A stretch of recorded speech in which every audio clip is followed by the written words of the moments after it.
ఒక హెల్తీ ఉమెనే ఒక హెల్తీ ఫ్యామిలీను, ఒక హెల్తీ సొసైటీని బిల్డ్ చేస్తుందని నేను నమ్ముతాను. అదే నమ్మకంతో ఉమెన్ హెల్త్కి ట్రూ గైడ్ అయిన డాక్టర్ శిల్పహస గారిని నేను ప్రౌడ్గా ఇంట్రొడ్యూస్ చేస్తున్నాను. Over a decade of dedicated ఎక్స్పీరియన్స్తో మన డాక్టర్ శిల్పహస గారు అకంప్లిష్డ్ ఆబ్స్టెట్రిషియన్, గైనకాలజిస్టే కాకుండా highly trained laparoscopic surgeon and esteemed infertility specialist కూడా. విశాఖపట్నంలో వాత్సల్య హాస్పిటల్లో ఆబ్స్టెట్రిషియన్, గైనకాలజిస్ట్ కన్సల్టెంట్గా ప్రాక్టీస్ చేస్తూ డాక్టర్ శిల్పహస గారు లెక్కలేనన్ని జీవితాలని తాకారు. తన కాంప్రిహెన్సివ్ కేర్ అండ్ సపోర్ట్తో మహిళల హెల్త్ జర్నీలో వెలుగులను నింపారు. లాప్రోస్కోపిక్ సర్జరీలో ఎక్స్పర్టైజ్తో, మినిమలీ ఇన్వెసివ్ ప్రొసీజర్స్తో పేషెంట్స్ రికవరీ స్మూత్గా, ఫాస్ట్గా అయ్యేలా రెవల్యూషన్ తెచ్చారు. ఇన్ఫెర్టిలిటీ స్పెషలిస్ట్గా కాన్సెప్షన్ యొక్క కాంప్లెక్సిటీస్ను కంపాషన్తో డీల్ చేస్తూ ఎన్నో ఫ్యామిలీస్లో నమ్మకాన్ని మరియు సంతోషాన్ని నింపారు. హెల్త్ కేర్ వైపు ఆవిడ అప్రోచ్ ఎప్పుడూ హోలిస్టిక్గా ఉంటుంది. Well being of women importance తెలుసుకొని మహిళల ఫిజికల్ హెల్త్ పైనే కాకుండా ఎమోషనల్ అండ్ మెంటల్ హెల్త్ పైన కూడా ఫోకస్ చేస్తారు.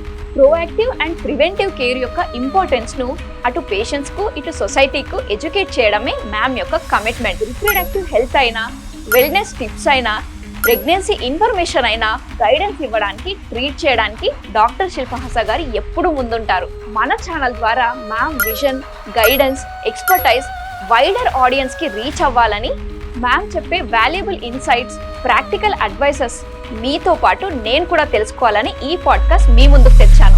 ఉమెన్ హెల్త్ని ఎంపవర్ చేసే ఈ మిషన్లో మనమందరం ఛార్జ్ తీసుకొని మన కోసం, మన పిల్లల కోసం ఒక హెల్దీ ఫ్యూచర్ని బిల్డ్ చేయాలని కోరుకుంటూ లెట్స్ వెల్కమ్ డాక్టర్ శిల్పహస గారు.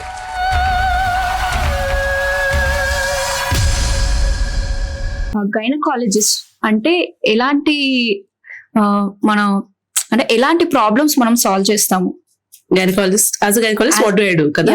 సో చాలా మంది ఏమనుకుంటారంటే గైనకాలజిస్ట్ దగ్గరికి ఏదో ప్రెగ్నెన్సీ వస్తే వెళ్ళాలి, లేదా కన్వర్టెడ్ ప్రెగ్నెన్సీ వస్తే వెళ్ళాలి అబార్షన్స్ కి, లేకపోతే ఏదైనా బ్లీడింగ్ ఇష్యూస్, సర్జరీస్, వీటికి వెళ్ళాలి అనుకుంటారు కదా. అంటే you usually see a doctor when you have a problem. But నేనేమంటానంటే even if you do not have any problem, just go and see a gynecologist on regular basis. Because there are so many things that we can detect. ఇప్పుడు breast self examination ఉంటుంది, breast cancer detect చేయడానికి, దాని గురించి awareness create చేయొచ్చు. అలాగే cervical cancer screening చేసుకోవాలి, pap smear చేసుకోవాలి regular గా. సో ఇవి మనకు ప్రాబ్లం ఉంటే వెళ్ళేవి కాదు కదా. స్క్రీనింగ్ టెస్ట్ మీనింగ్ ఏంటంటే even when you do not have any problem, the screening test is done on universal basis. ప్రతి ఒక్కళ్ళు చేయించుకోవాలి. So such test can be done. So what I would recommend is once a year at least go and see a gynecologist. then అలాగే పిల్లలకి vaccine ఉంటుంది, even మనం కూడా చేసుకోవచ్చు. Below 45 years cervical cancer prevention కి వ్యాక్సిన్ ఉంటుంది. అలాగే ఇప్పుడు పిల్లలు మెచ్యూర్ అయ్యే ఏజ్ ఉంది. సో ఆ పిల్లలు ఒకసారి తీసుకెళ్ళండి గైనకాలజిస్ట్ దగ్గరికి. అసలు మెనార్కీ అంటే ఏంటి, బాడీలో ఏమేమి చేంజెస్ వస్తాయి, అది ఎట్లా వాళ్ళు యాక్సెప్ట్ చేయాలి వాళ్ళ బాడీలో అయ్యే చేంజెస్ ని, అండ్ పీరియడ్ టైంలో ఎలాంటి ఫుడ్ తీసుకోవాలి, ఎలాంటి కేర్ తీసుకోవాలి, ఇదంతా కూడా ఎడ్యుకేట్ చేయడానికి కుదురుతుంది కదా. And sex education is also important. I would say if mother or father cannot do it, you can take them to gynaecologist. చిన్న సెషన్స్ లాగా ఏమన్నా అట్లా ఇప్పించవచ్చు. బికాస్ వాళ్ళ బాడీలో ఏ చేంజెస్ వాళ్ళకి తెలియాలి. అసలు ఫీమేల్ రిప్రొడక్టివ్ సిస్టమ్ అంటే ఏంటి, మేల్ రిప్రొడక్టివ్ సిస్టమ్ అంటే ఏంటి, ప్రెగ్నెన్సీ ఎలా వస్తుంది, ఈ అవేర్నెస్ పిల్లలకు ఉండడం అనేది చాలా ఇంపార్టెంట్ అని నా ఉద్దేశం. Correct. So not just for when you have problems, you can see a gynaecologist any time in your life. So ఇందాక సెక్స్ ఎడ్యుకేషన్ అని అన్నారు, అంటే చాలా మంది పేరెంట్స్ కూడా నన్ను అడుగుతారు ఏ ఏజ్ నుంచి అంటే సెక్స్ ఎడ్యుకేషన్ పిల్లలకి స్టార్ట్ చేయాలి? సెక్స్ ఎడ్యుకేషన్ పర్సే కాకుండా కూడా మనం ఒక 4-5 year old పిల్లల నుంచి కూడా స్టార్ట్ చేయొచ్చు with good touch, bad touch. Right, that is the first step అంటాను నేనైతే. గుడ్ టచ్ ఏంటి, బ్యాడ్ టచ్ ఏంటి, ఎక్కడ ఏ ప్రాబ్లమ్స్ వాళ్ళు ఒకవేళ ఫేస్ చేస్తే they should immediately come and tell the parents, అది చెప్పాలి. అండ్ ఇంకా వాళ్ళు మెనార్కీకి ముందు నేను చెప్పినట్టు చేంజెస్ చెప్పాలి. అండ్ ఒకసారి మెచ్యూర్ అవ్వగానే దే షుడ్ బి టోల్డ్. అసలు మెచ్యూర్ అంటే ఏంటి, అసలు బ్లడ్ ఎక్కడి నుంచి వస్తుంది, అసలు ఎందుకు వస్తుంది, అసలు what do you think, why do we get the first period? That means we're capable of becoming pregnant. మన బాడీలో ఎగ్ రిలీజ్ అయ్యి అది ప్రెగ్నెంట్ అవ్వకపోతే మనకి పీరియడ్ వస్తుంది, that blood gets shed. That means అక్కడి నుంచి కూడా ప్రెగ్నెన్సీ వచ్చే రిస్క్ అనేది ఉంటుంది. ఓకే, సో ఇలాంటి విషయాలన్నీ వాళ్ళకి అర్థం అయ్యేలాగా ఓవర్వెల్మింగ్ గా అనిపించకుండా సటిల్ వేలో ఎడ్యుకేట్ చేయాలి. అదే సేఫ్ సెక్స్ ప్రాక్టీసెస్ గురించి చెప్పాలి. What diseases can they get if they do things like kissing కానీ or even more intimate physical relationships లోకి వాళ్ళు వెళ్ళినప్పుడు what all they can expect or what all problems they can land into. ఇది కూడా awareness మనం as parents create చేయాలి. అవును, అంటే పేరెంట్స్ కి కూడా తెలీదు, అంటే స్కూల్స్ లో అవన్నీ కూడా జరుగుతున్నాయి, అవి నార్మల్ అయ్యాయి. బట్ పేరెంట్స్ కి అవన్నీ స్కూల్స్ లో కాలేజెస్ లో ఏం జరుగుతుందో తెలియదు. వాళ్ళు అవేర్నెస్ లేకుండానే అలా జరుగుతున్నాయి. మరి పేరెంట్స్ కి తెలియనప్పుడు వాళ్ళని ఎలా అవేర్ చేస్తారు, ఎలా తీసుకెళ్తారు అలాంటి టైమ్స్ లో?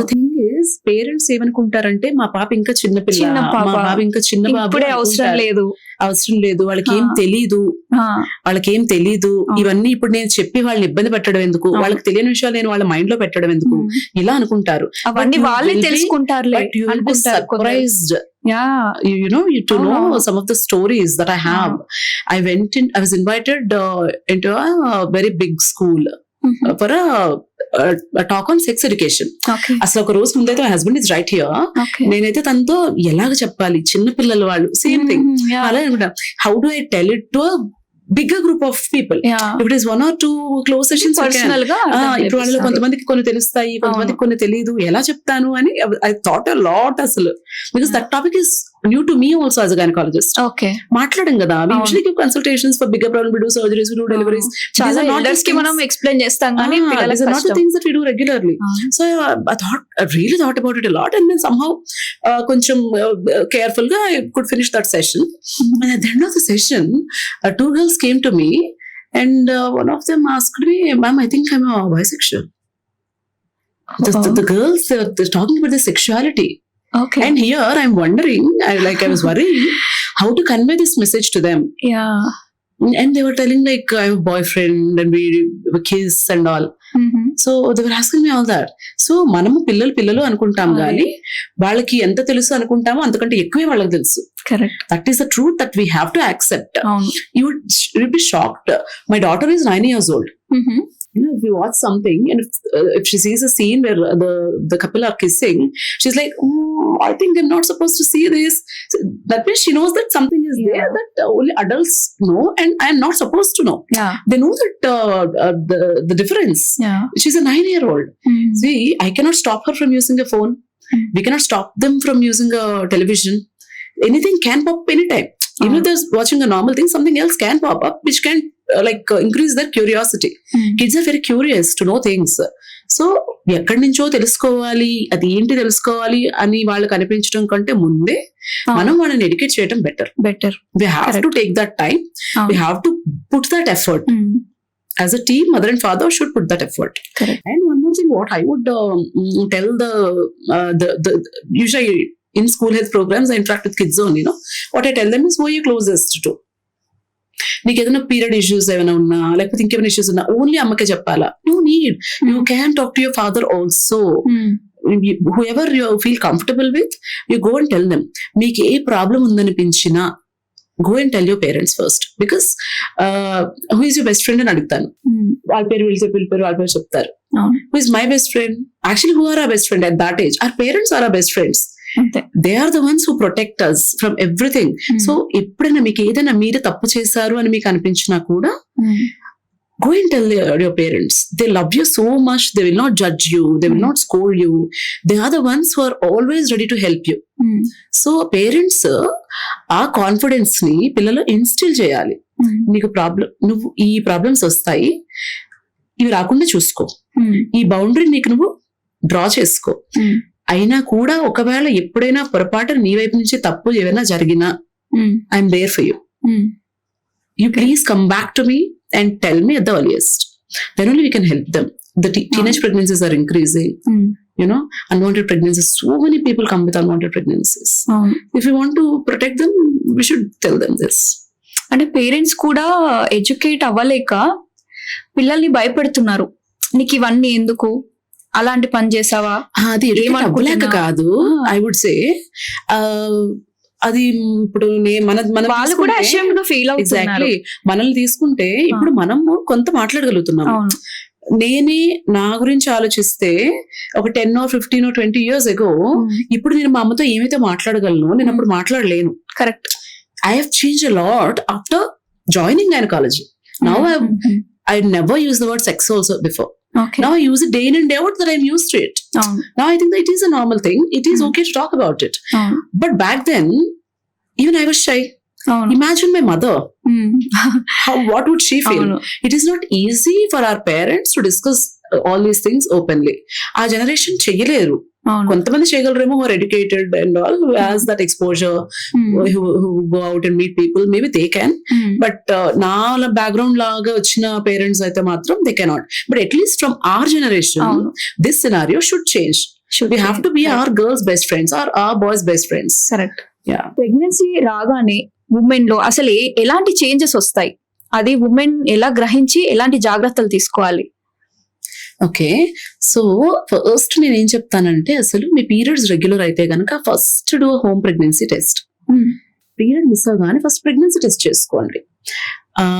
మీరు ప్రెగ్నెన్సీ ఎర్లీ డిటెక్ట్ చేసుకోవడం వల్ల మీకు ఏమైనా కాంప్లికేషన్స్ ఉన్నాయని అసెస్ చేయడానికి వీలవుతుంది, సప్లిమెంట్స్ ఇవ్వడానికి వీలవుతుంది, ప్రెగ్నెన్సీ ఎక్కడ ఉందని లొకేట్ చేసుకోవడానికి వీలవుతుంది. So that is the first step. 3 నెలల తర్వాత చేసుకోవాలి. ఈ లోపల చాలా కాంప్లికేషన్స్ రావచ్చు. ఒకవేళ హై షుగర్స్ ఉన్నాయనుకోండి, డిటెక్ట్ అవ్వవు కదా, అప్పుడు బేబీ ఎఫెక్ట్ అవుతుంది కదా. మీకు ఒకవేళ బీపీ ఉంది, అది డిటెక్ట్ అవ్వదు కదా. ఆర్ మీరు ఏమైనా డ్రగ్స్ మీద ఉన్నారు, అది చేంజ్ చేయాలి మా ప్రెగ్నెన్సీలో, అది చేంజ్ చేయడం పాసిబుల్ కాదు. This just some examples. So ఇలాంటి అంటే మీ ప్రెగ్నెన్సీ కనుక స్మూత్ గా ఉండాలి, కాంప్లికేషన్స్ లేకుండా చక్కగా తల్లి బిడ్డ సేఫ్ గా ఉండాలి అనుకుంటే కనుక చక్కగా పీరియడ్ మిస్ అవగానే ప్రెగ్నెన్సీ టెస్ట్ చేసుకోండి, వెంటనే డాక్టర్ని కన్సల్ట్ చేయండి. సో ఎందుకు ఇది చెప్తున్నానంటే, సిమ్టమ్స్ ఉన్నా లేకపోయినా అది చేయాలి. కొంతమంది ప్రెగ్నెన్సీలో సిమ్టమ్స్ ఉండవు, 5వ నెల 6వ నెల వరకు కూడా ప్రెగ్నెన్సీ డిటెక్ట్ అవ్వదు అసలు. సో సిమ్టమ్స్ వస్తేనే చేసుకోవాలి అని కాదు, ప్రతి ఒక్కళ్ళు ఫస్ట్ చేసుకోండి, తర్వాత డాక్టర్ దగ్గరికి వెళ్ళండి. ప్రెగ్నెన్సీలో వచ్చే సిమ్టమ్స్ అన్నవి ఆర్ చిన్న చిన్న ఇష్యూస్ అన్నవి మనకి ట్రైమిస్టర్ టు ట్రైమిస్టర్ చేంజ్ అయిపోతాయి. ఫస్ట్ ట్రైమిస్టర్ అంటే ఫస్ట్ 3 months కదా, అప్పుడు వామిటింగ్ సెన్సేషన్, వామిటింగ్స్, కొంచెం తలనొప్పి కానీ, కొంచెం కళ్ళు తిరగటం కానీ ఇలాంటివి ఉంటాయి, వీక్నెస్ అట్లాంటివి ఉంటాయి. Second trimester is relatively better trimester, పెద్దగా కంప్లైంట్స్ ఉండవు. బట్ వామిటింగ్ చేసుకుంటే యూరిన్ లీక్ అవటం కానీ, తుమ్మితే యూరిన్ లీక్ అవటం కానీ, ఇలాంటి ప్రాబ్లమ్స్ ఎనీ ట్రైమిస్టర్ ఉండొచ్చు. దానికి కూడా కొంచెం మంది కంగారు పడుతూ ఉంటారు, దానికి కంగారు పడక్కర్లేదు. అండ్ లాస్ట్ లో ట్రైమిస్టర్ లో ఏమవుతుంది, యూరిన్ ఇంకా ఫ్రీక్వెంట్ గా వెళ్లాల్సిన అవసరం కానీ, కాళ్ళు పొంగులు రావటం కానీ, ఇలాంటి కొన్ని సిమ్టమ్స్ ఉంటాయి. ఇవి నార్మల్ ప్రెగ్నెన్సీ సిమ్టమ్స్ చెప్తున్నాను. ఇవి కాకుండా ఇంకేమైనా ఇబ్బంది ఉంటే మాత్రం వెంటనే డాక్టర్ దగ్గరికి వెళ్ళాలి. అంటే ఇంటర్నల్ గా ఎలాంటి చేంజెస్ లోపల ఎలా జరుగుతుంది అని? లోపల చాలా చేంజెస్ జరుగుతాయి. అంటే మన బాడీలో ఏ సిస్టమ్ అయితే ఉన్నాదో అన్ని సిస్టమ్ లోనే చేంజెస్ వస్తాయి. మన గట్ లో చేంజెస్ వస్తాయి, మన హార్ట్ యాక్టివిటీలో చేంజ్ వస్తుంది, మన బ్లడ్ వాల్యూమ్ లో చేంజ్ వస్తుంది, మన బ్లడ్ లో ఆక్సిజన్ క్యారింగ్ కెపాసిటీలో చేంజ్ వస్తుంది, మన బాడీలో వాటర్ చేరుతూ ఉంటుంది, టమ్మీ పెరుగుతూ ఉంటుంది కదా, సో లంగ్స్ కెపాసిటీ తగ్గుతుంది, పుష్ చేస్తూ ఉంటుంది బేబీ పైకి, ఆయాసంగా అనిపించవచ్చు. సో అన్ని సిస్టమ్స్ చేంజ్ అవుతాయి. బట్ హ్యావింగ్ సెడ్ దట్, మీరు ఎంత మంచి హెల్దీ సిచ్యుయేషన్ లో ఉన్నప్పుడు ప్రెగ్నెంట్ అయ్యారు అన్న దాని మీద, అండ్ ప్రెగ్నెన్సీలో మీరు ఎంత యాక్టివ్ గా ఉన్నారు అన్న దాని మీద, మీరు ఎంత కాన్షియస్ గా తింటున్నారు, అతిగా తినకుండా కాన్షియస్ గా తింటుంటే, అండ్ ఎక్సెసివ్ గా వెయిట్ గెయిన్ అవ్వకుండా ఉండటము, రెగ్యులర్ ఫాలో అప్స్ కి వెళ్ళడము, ఇవన్నీ చేసుకుంటే ఇవన్నీ పెద్దగా అనిపించేవి చేంజెస్. స్టే యాక్టివ్, ఎక్కువ గెయిన్ అవ్వకుండా ఉంటే యూ ఫీల్ కంఫర్టబుల్. వాకింగ్ అది చేసుకొని యాక్టివ్ గా ఉన్నారనుకోండి, కొంచెం తేలిగ్గా ఉంటుంది బాడీ. అదే పనిగా కూర్చోవటం, రెస్ట్ తీసుకోవాలనుకోవడం, బెడ్ రెస్ట్ లో ఉండిపోవటము, ఇటు నుంచి అటు గ్లాస్ కూడా తీసి పక్కన పెట్టకపోవటము, ఇద్దరు మనుషులకు సరిపడా తింటము, వెళ్ళకపోవటము, ఇవన్నీ చేశారనుకోండి. ఇప్పుడు నేను ఫస్ట్ చెప్పిన అంతే కూడా నార్మల్ ఫిజియలాజికల్ చేంజెస్ కదా, అదే ఇంకా ఇబ్బందిగా అనిపించేస్తాయి మనకి. ఇప్పుడు ఒక 100 kg లేడీ ప్రెగ్నెంట్ అయ్యారనుకోండి, లేదు ఇప్పుడు మీలాగా చక్కగా ఫిట్ గా ఉన్న లేడీ ప్రెగ్నెంట్ అయ్యారనుకోండి, both are different. I'm not body shaming the 100 kg lady. Okay, ఎవరి ప్రాబ్లమ్స్ వాళ్ళకు ఉంటాయి. But if you can sincere గా ట్రై చేసి ఆప్టిమమ్ హెల్త్ కి, వెయిట్ కూడా అనట్లా నేను, ఆప్టిమమ్ హెల్త్ ఉన్నప్పుడు ప్రెగ్నెన్సీ ప్లాన్ చేసుకుంటే that be very healthy and very simple pregnancy. So ఇప్పుడు చూసుకుంటే కొందరికి ఈజీగా అసలు ప్లాన్ లేకుండానే అవుతారు, కొందరేమో 10 to 15 years ట్రై చేసినా కూడా కొందరికి అవ్వరు. ఎందుకు అలా అంటే? అలార్మింగ్లీ వై అంటే ఎందుకు, ఆ రీజన్ ఏంటి? ఇప్పుడు నేను water since I'm not in my hometown, usually I carry my steel water bottle with me. I am drinking this water from plastic water bottle. So చక్కగా చల్లగా నాకు నీళ్ళు ఇచ్చారు ఇప్పుడు మీరు. ఇది మ్యానుఫ్యాక్చరింగ్ దగ్గర నుంచి ఇప్పుడు నా చేతిలోకి వచ్చే వరకు ఇలా చల్లగా ఇదే టెంపరేచర్ లో వచ్చిందా? నో. మీరు ఎప్పుడైనా చూసారా పెద్ద పెద్ద లారీస్ లో ఎంత మండి ఎండల్లో వాటర్ బాటిల్స్ ఎన్ని హండ్రెడ్స్ ఆఫ్ కిలోమీటర్స్ అలా ట్రావెల్ చేస్తుంది వాటర్ బాటిల్. ఈ ప్లాస్టిక్ ఎంత తింది? ఇది వెళ్ళదా? మైక్రో ప్లాస్టిక్స్ వెళ్ళవా? నాట్ రూయిన్ మై సిస్టమ్ కదా. ఇప్పుడు టాల్క్ వేసుకున్నాను, లిప్స్టిక్ వేసుకున్నాను, ఆర్ దే నాట్ కెమికల్స్ కదా? So and food adulteration everywhere, it is adulterated. Good quality meat ఎక్కడ దొరుకుతుంది? గుడ్ క్వాలిటీ వెజిటబుల్స్ ఎక్కడ దొరుకుతున్నాయి? Pesticide free vegetables. Everything is changing కదా. ఇవాళ మార్నింగ్ నుంచి ఇప్పుడు నేను కూర్చుని ఉన్నాను. Our lifestyle has also changed kada. There's no proper exercise, there's no proper diet, air is polluted, water is polluted, food is polluted, and ఇంకా అది కూడా కాకుండా స్మోకింగ్, ఆల్కహాల్ ఇవి ఇంక్రీజ్ అవుతున్నాయి. నాన్ వెజ్ తింటాం బాగా ఇంక్రీజ్ అయిపోయింది. Basically we have everything in abundance now. Everything మనకి ఒక బటన్ నొక్కేస్తే జొమాటో, స్విగ్గీలో వచ్చేస్తాయి. కనీసం కాళ్ళు బయట పెట్టి తెచ్చుకోవడానికి కూడా వెళ్ళక్కర్లేదు. అదంతా అంత ఈజీగా అయిపోయింది కాబట్టి. అండ్ మనకు అంత డబ్బులు ఉన్నాయి ఇప్పుడు. నాకు చిన్నప్పుడు ఏది కావాలంటే అది కొనుక్కొని తినే డబ్బులు ఉండేవి కాదు. నేను ఎంబీబీఎస్ చేస్తున్నప్పుడు కూడా నేను నా ఫ్రెండ్స్ తో బయటకు వెళ్ళానంటే use to go in share auto. Share auto వెళ్ళే వాళ్ళం, నడిచేవాళ్ళం, నడిచేవాళ్ళం కదా ఎక్కువ. అండ్ ఒక శాండ్విచ్ కొనుక్కున్నామంటే అది హాఫ్ షేర్ చేసుకునేవాళ్ళం. Because sandwich was expensive. Coffee day లో శాండ్విచ్ అనేది అప్పటికి కాస్ట్లీ. పేరెంట్స్ ఇచ్చిన పాకెట్ మనీలో అది అడ్జస్ట్ చేసుకోవాలి. ఇప్పుడు నేను ఒకటి 10 ఆర్డర్ చేసుకుంటున్నాను. క్రెడిట్ కార్డ్స్ ఉంటున్నాయి. మన ఎర్నింగ్ కెపాసిటీ పెరిగింది, లెవెల్ ఆఫ్ లివింగ్ పెరిగింది. అలాగే వీఆర్ ఈటింగ్ ఎవ్రీథింగ్. పేరెంట్స్ కూడా అలాంటి ఫ్రీడమ్ ఇస్తున్నారు. అండ్ జంక్ ఫుడ్ బేసిక్ గా బాగా పెరిగింది. Fried foods everywhere. You turn your head like this, you see food everywhere. So and that is not healthy also. Deep fried foods, trans fats ఎక్కువ, wrong work hours I would say. మన circadian rhythm కి body line అయి ఉంటుంది. Night లో పని చేస్తారు, mornings పడుకుంటారు, sun exposure ఉండదు, వైటమిన్ డి ఉండదు. Correct, right. Obesity, long term అలా కూర్చుంటారు, బెల్లీ ఫ్యాట్ వచ్చేస్తుంది. బెల్లీ ఫ్యాట్ అంటే హార్మోన్స్ అన్ని డిస్టర్బ్ అవుతాయి, పీసీఓడి వస్తుంది. అందరికి యంగ్ ఏజ్ నుంచి పీసీఓడి, ఆటోమేటిక్ ఇన్ఫర్టిలిటీ ఉంటుంది వాళ్ళకి. అండ్ మెన్ కూడా బాగా అండ్ ఈ ల్యాప్టాప్స్, మొబైల్ ఫోన్స్ పాకెట్స్ లో పెట్టుకోవటము. సో వాళ్ళ దగ్గర కూడా ప్రాబ్లం ఉంది. See you'll be surprise. Like ladies కి అయితే మనకి పీరియడ్ ఇర్రెగ్యులారిటీ ఉన్నది, నాకు ప్రాబ్లం ఉంది అని they will realize and they will come. Random గా ఇప్పుడు నేను నా దగ్గరికి అమ్మాయి ఇర్రెగ్యులర్ పీరియడ్స్ మేడం నాకు ప్రెగ్నెన్సీ రావట్లేదు అని వచ్చారనుకోండి, నేను ఆవిడ కుక్కలకి కదా హస్బెండ్ కి కూడా రాస్తాను. ఇద్దరికి షుగర్ టెస్ట్ రాస్తే ఈ మధ్య కాలంలో నాకు హస్బెండ్స్ కి షుగర్ టెస్ట్ పాజిటివ్స్ ఎక్కువ ఉంటున్నాయి రాదర్ దాన్ లేడీస్. అండ్ వీళ్ళకి ఇర్రెగ్యులర్ పీరియడ్స్ అనేది మనకి ప్రాబ్లం తెలుస్తుంది, హార్మోన్ ఇంబాలెన్స్ ఉందని. మెన్కి స్పర్మ్ కౌంట్ 0 అయినా కూడా తెలియదు కదా. అవును, ఎలా తెలుస్తుంది? Unless we do sperm test we never know. అసలు చాలా మేల్ ఇన్ఫర్టిలిటీ కూడా ఇంక్రీజ్ అయిపోయింది ఈ రోజుల్లో. ఇవన్నీ పక్కన పెడితే అసలు వాళ్ళిద్దరు కలిసి ఉండే టైమే ఉండదు కదా. వాళ్ళది డే షిఫ్ట్, ఏమైనా నైట్ షిఫ్ట్, వాళ్ళు అసలు కలిసి ఉండేది తక్కువ. అండ్ ఎట్లా వస్తుంది pregnancies? So all this is contributing to infertility. ఫెర్టిలిటీకి ట్రై చేస్తున్న వాళ్ళు కంపల్సరీ ఇవి చేయాలి, అయితేనే మీకు సక్సెస్ అవుతుంది. ఫస్ట్ నేను ఎలా అయితే చెప్పాను, ప్రెగ్నెన్సీ ప్లాన్ చేసుకునేటప్పుడు ఆప్టిమమ్ హెల్త్ లో ఉండాలి అని చెప్పాను కదా. So try to be at an optimal weight, get your sugars checked, BP checked, అంతా థైరాయిడ్ చెక్డ్, అన్ని నార్మల్ ఉన్నాయో చూసుకోండి. ఓవర్ వెయిట్ ఉంటే వెయిట్ తగ్గడానికి ట్రై చేయండి. Other than this what I would suggest is go for walks. చక్కగా husband wife కలిసి వెళ్ళండి మార్నింగ్ వాక్ కి. That itself brings a lot of positivity in your life as well as it will improve the fertility chances. చాలా మంది irregular periods వాళ్ళకి కూడా చక్కగా walking వెళ్ళండి అంటే ఇద్దరు సరదాగా వాకింగ్ మంచి బిల్డ్ ఎగ్జాక్ట్లీ కలిసి వైపు వచ్చిన వాళ్ళు చాలా మంది ఉంటారు. So walking is one very important thing to reduce insulin resistance and all. ఇంకొకటి what I would recommend is include lot of vegetables, colourful fruits, vegetables ఇవన్నీ డైట్ లో ఇంక్లూడ్ చేసుకోవాలి. ఈ deep fried foods, oily foods, fats, sweets, too much of anything is bad. So ఇవన్నీ cut down చేసుకోవాలి. Smoking, alcohol మానేస్తే better. ఇప్పుడు ఇవన్నీ చెప్తున్నారు కదా, లేడీస్ అంటే పిల్లలు కావాలి అని ఒక థాట్ తో వాళ్ళు ఏదైనా సరే చేయడానికి రెడీ అవుతారు. బట్ జెంట్స్ అలా ఉండరు. నాకు నచ్చిందే తింటాను, నేను కావాల్సిందే చేస్తాను. వాళ్ళ మెంటాలిటీ సెట్ అవ్వదు కొన్నిసార్లు. It varies from person to person. ఇప్పుడు నా చాలా మంది కపుల్స్ మీరు చూస్తారు, the lady will be very fit, the guy is not. And కొన్నిసార్లు guy is very fit, the lady is very overweight. Obese ఉంటారు. It varies from person to person. నేను చూసిన వాళ్ళలో అయితే చాలా మటుకు హస్బెండ్స్ వెళ్తారు, వాళ్ళంటే Okay. మేడం నేను వెళ్తాను మేడం రమ్మంటే తను రాదు అంటారు. ద థింగ్ ఇస్ వీళ్ళేంటి వాళ్ళ అత్తమామకు వండి పెట్టాలి, వాళ్ళ హస్బెండ్ క్యారేజ్ కట్టాలి, లేకపోతే పిల్లలు ఒకళ్ళు ఉంటే వాళ్ళకి అచ్చా. చూడాలి అని వాళ్ళకి ప్రయారిటీ ఇచ్చేసి వీళ్ళ గురించి వీళ్ళు పట్టించుకోరు. At the same time a guy will take time for himself. మా ఇల్లే ఉంది, మా ఫాదర్ అన్ని వదిలేసి 40 minutes వాక్ వెళ్ళిపోతారు, మా మదర్ రోజు వెళ్ళరు, ఎగ్గొట్టిస్తారు. That is the difference. The woman feels responsible అంటే for everybody in the family. ఒకరన్నా అట్లా ఉంటారు. ఉంటారు కదా. ఇద్దరు ఒకళ్ళు మోటివేట్ చేసుకుంటూ చేస్తే it be the end goal is fertility. End goal is health. అంతే. హెల్త్ ఉంటే అన్ని వస్తాయి ఆటోమేటిక్ గా, be it fertility, pregnancy, everything. Sorry for the interruption. మీ పిల్లలు అసలు మీ మాట వినట్లేదా? ఎప్పుడు చూడు ఆ ఫోన్ లోనే మునిగిపోయి టైం వేస్ట్ చేస్తున్నారా? అసలు పిల్లల్ని ఎలా హ్యాండిల్ చేయాలో తెలియట్లేదా? సో మీకోసమే ఒక సొల్యూషన్ తీసుకొచ్చాను. ఈ coming Sunday become a stress free parent 2 hours powerful work shop 10 AM నుంచి 12 PM వరకు నేను కండక్ట్ చేయబోతున్నాను.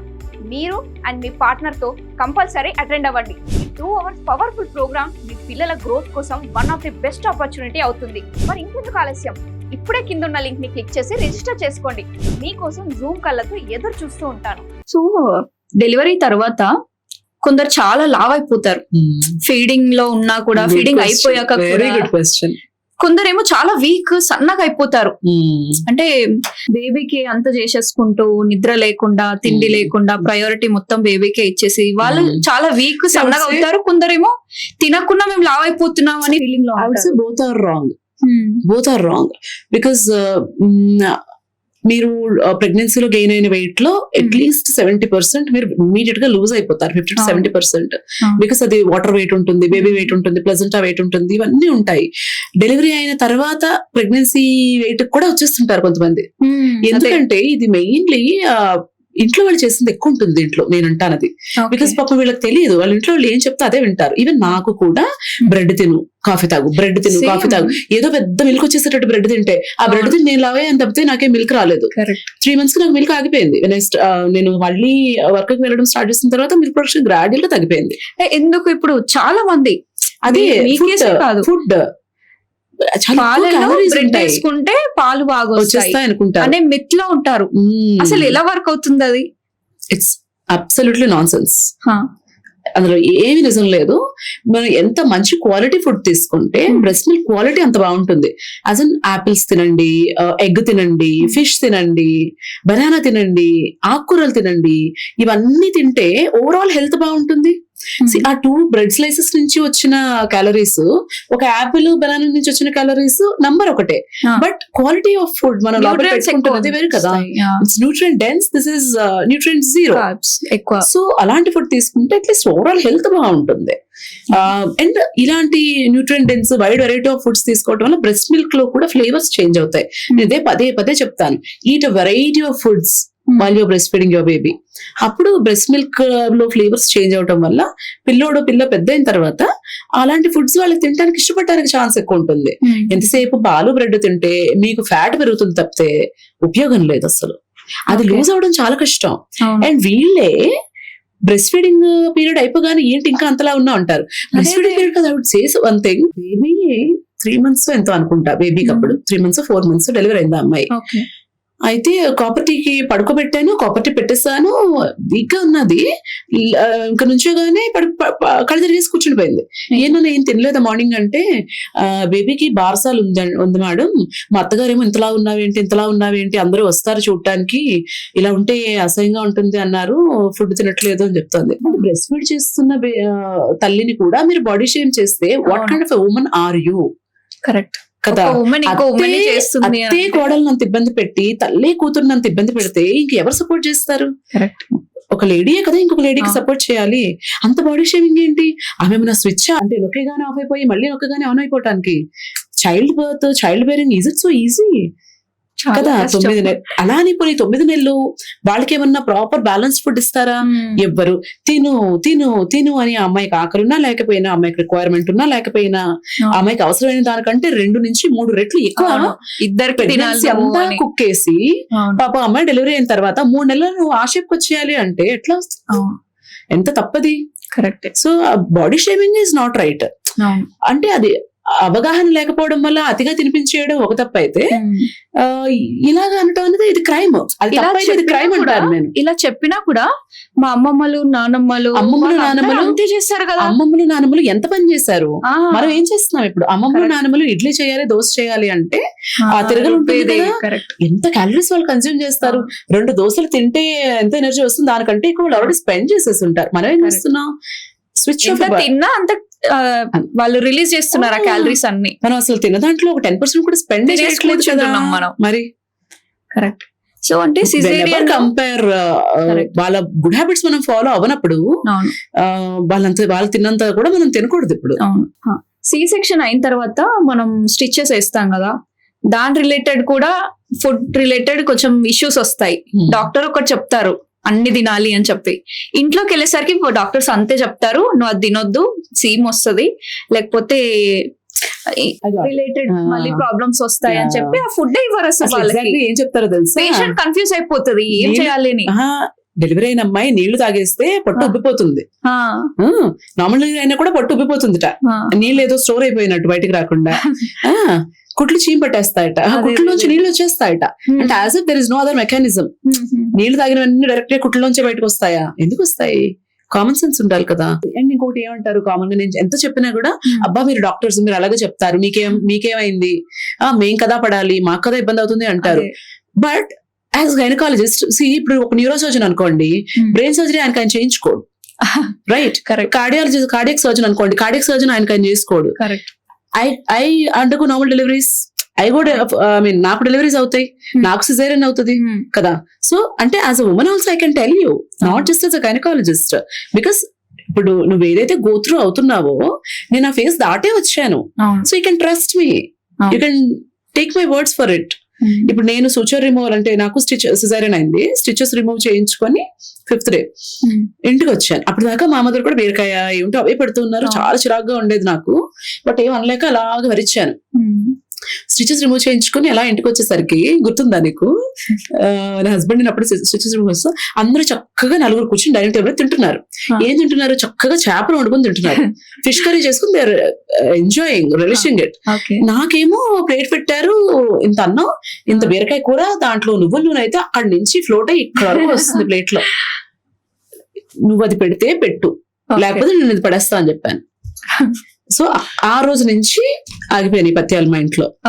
ఏముంటుంది, పప్పు తిన్నా ఏం పప్పు డైరెక్ట్ గా వచ్చేది. You can eat anything and everything. ఏది అతిగా తినకూడదు, మోడరేషన్ ఇస్ ద కీ.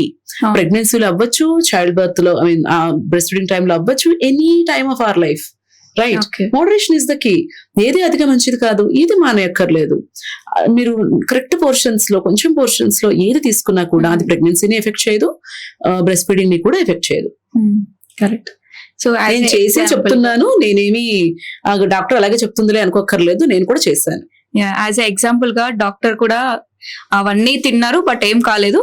నా ఎక్స్పీరియన్స్ కూడా కొంచెం షేర్ చేస్తాను. నాకు నార్మల్ డెలివరీస్ 2 నార్మల్ డెలివరీస్ అయ్యాయి. సో కొంచెం డెలివరీ టైంలో కొంచెం టేరింగ్ అయింది.